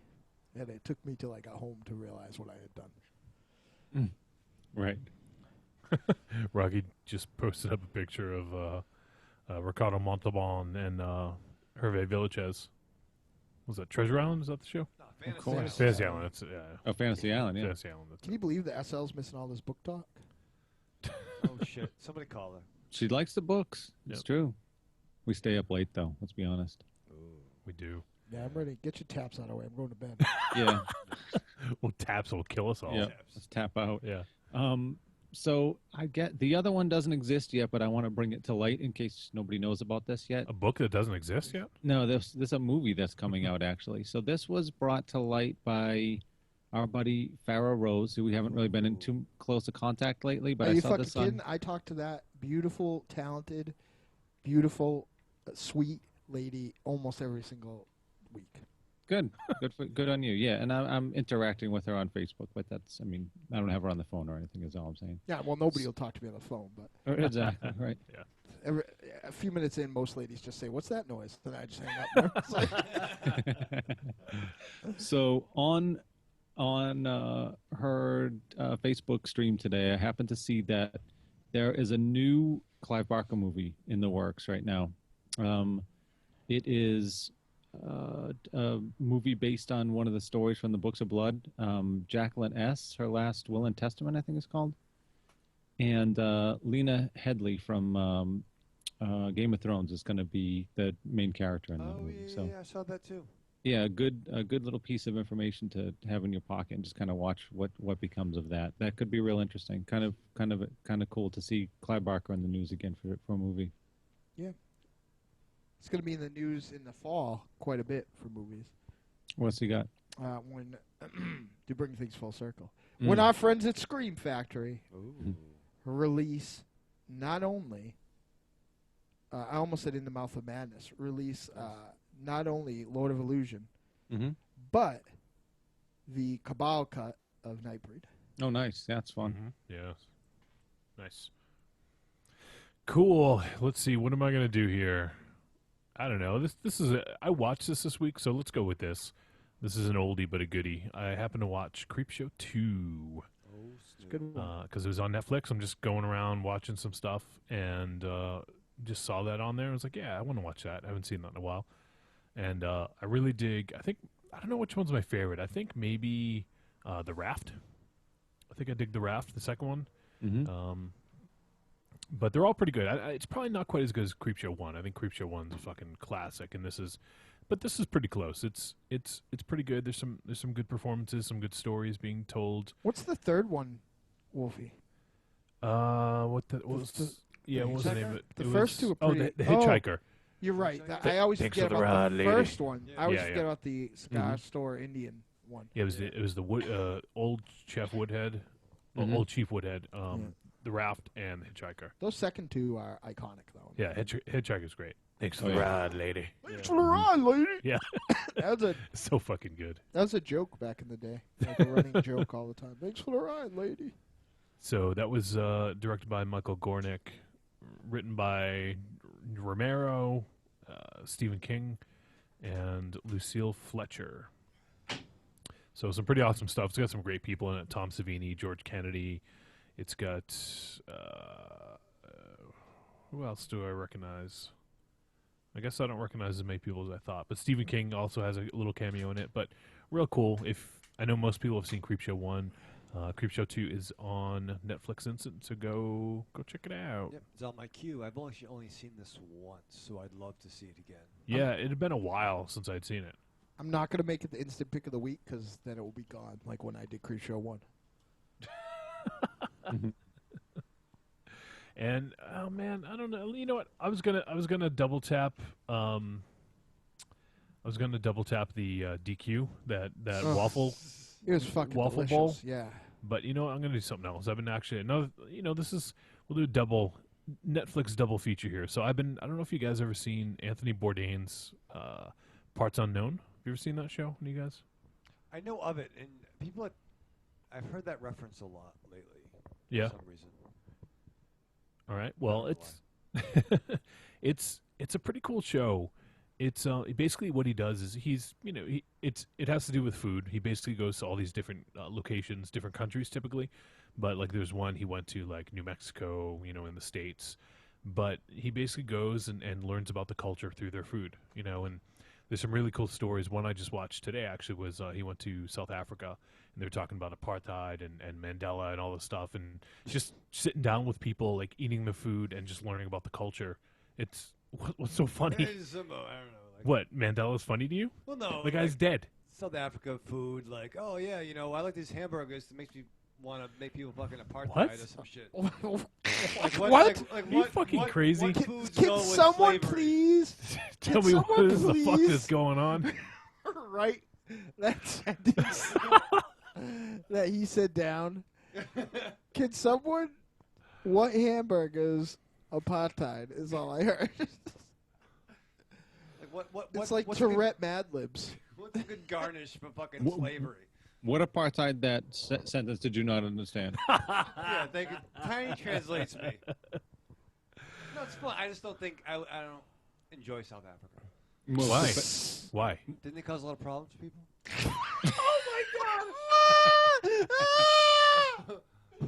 Who invented apartheid? That's bad. That's not good. I don't believe in that. I don't support that. You are unfucking believable. Who created apartheid? That's not good. Oh my god. Are you You for have a real? side of apartheid? You're not human. Donovan's right. You're not fucking human. I don't condone it. You don't condone apartheid? No, I do not advocate that. Do you know what apartheid is? I don't know what. I know it's bad. Keep people apart. Yeah, that is pretty much it. Ravenshadow's like, let's hear for apartheid, Holocaust. I don't advocate that either, man. Oh I'm my not a God. fan. I'm not a fan. I don't enjoy that. Oh, you fuck. Oh my God. No, I agree with you. You agree? It's bad. It's bad. So you're eating a burger in South Africa? Yeah, Is that I'm where you like, go? oh. Is that where you would go on vacation? I ain't going on vacation there. That's why it's apartheid made his dick hurt. I go to the Cape. Oh, I know what made your dick hurt there, though. Oh yeah. So, as you were, John. let me refer to Wikipedia because they can probably put it more eloquently than I can. Don't tell him. Don't tell what? Yeah. Don't tell him what apartheid. No, I'm not. I'm talking about the show. Oh, I'm getting alright. back to the show. I'm not double tapping apartheid. Yes. I'm not double tapping apartheid or the Totally Holocaust. underrated, right? Totally underrated. It hasn't had its proper day in the sun. Ridiculous.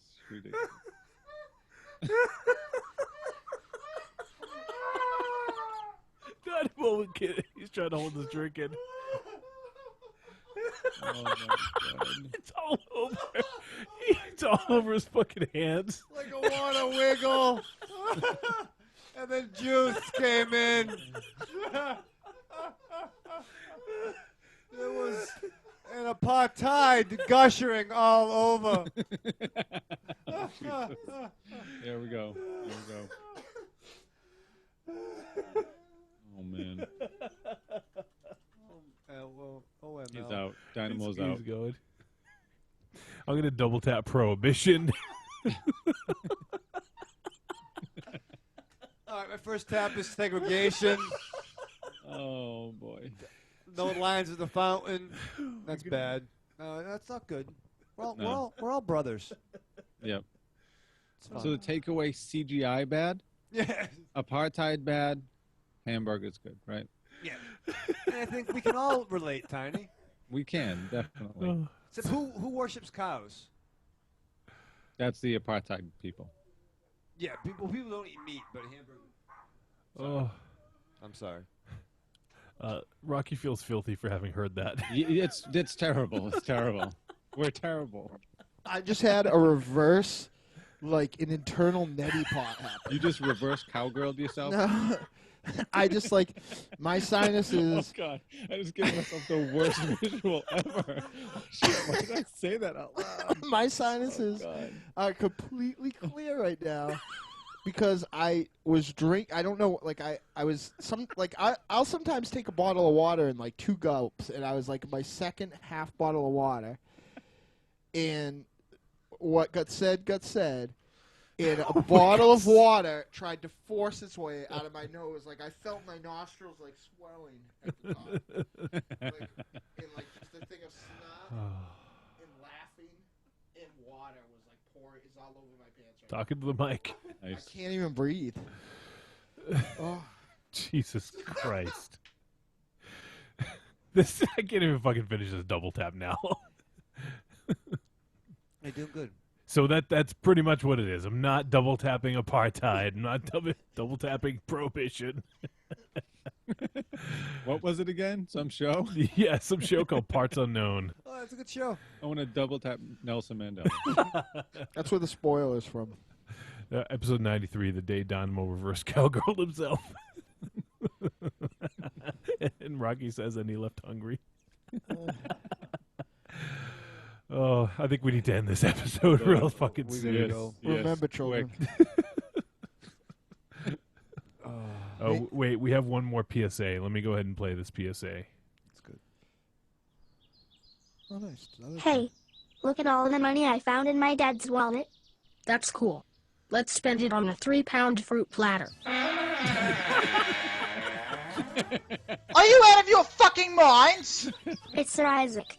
If you really want to spend your money on something fun, you should use it to buy tickets to the 3-for-All at the Lucky Dog Music Hall on May 31st.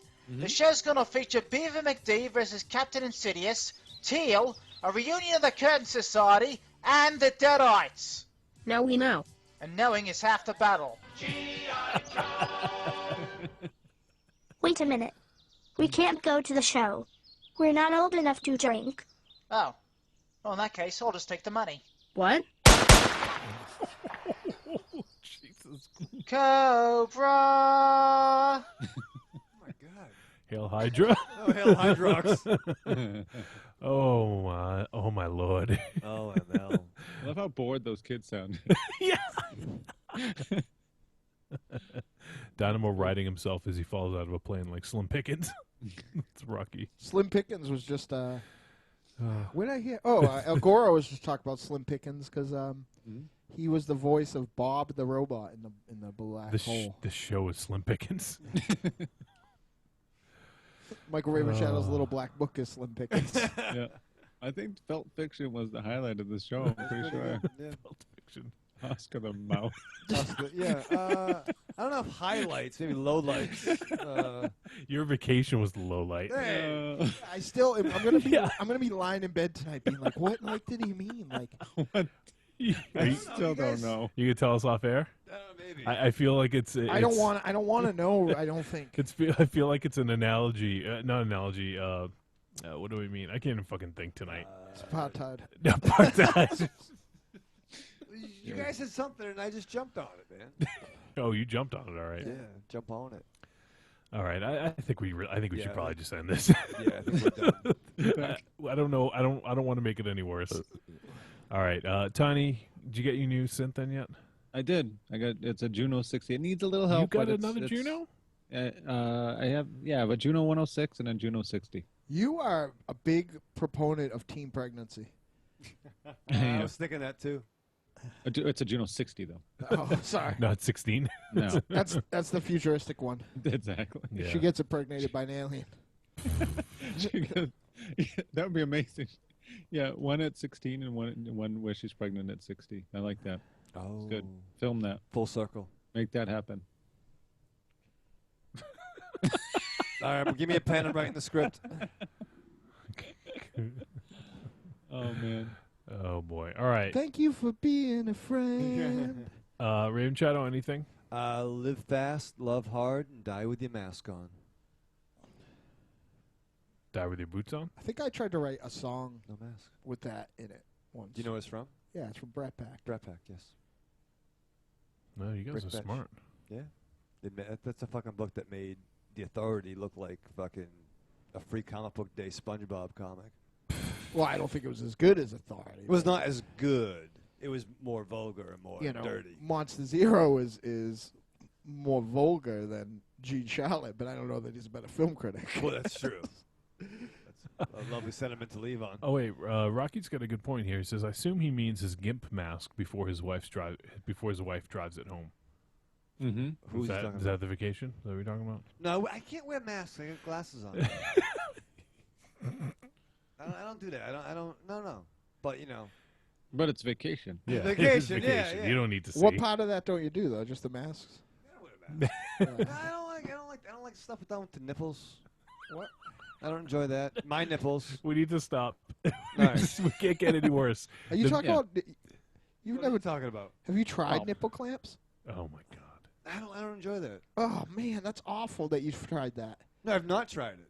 How do you know you don't like it then? Well, it's kind of like. He doesn't like just like you like butt stuff. He doesn't like nipple stuff. Yeah, it's like chicken mas salad. I don't think I like mushrooms. Mushrooms so I'm not are gonna good. eat it. But I don't know. Hey, Granddad's a funk. He hates mushrooms too. He's a smart guy. Rocky says, and now I'm sterile. And on that note, He's also a weirdo that wears a gas mask all the time. Yeah. Ravenshadow, any last thoughts? I think. Yeah, I think you said got enough. Actually, Yeah, I'm gonna. Can we delete some things? Can we go back to editing? Nope. Can we? I ain't editing. I don't have the time to edit. Dynamo, I guess it's time. Remember, children, wherever you go, there you are. We are really fucking sorry for this episode, folks. Really, we're really sorry. It's a bad combination of like not funny and the stuff that is funny we're going to be ashamed of in the morning. Yes, most definitely.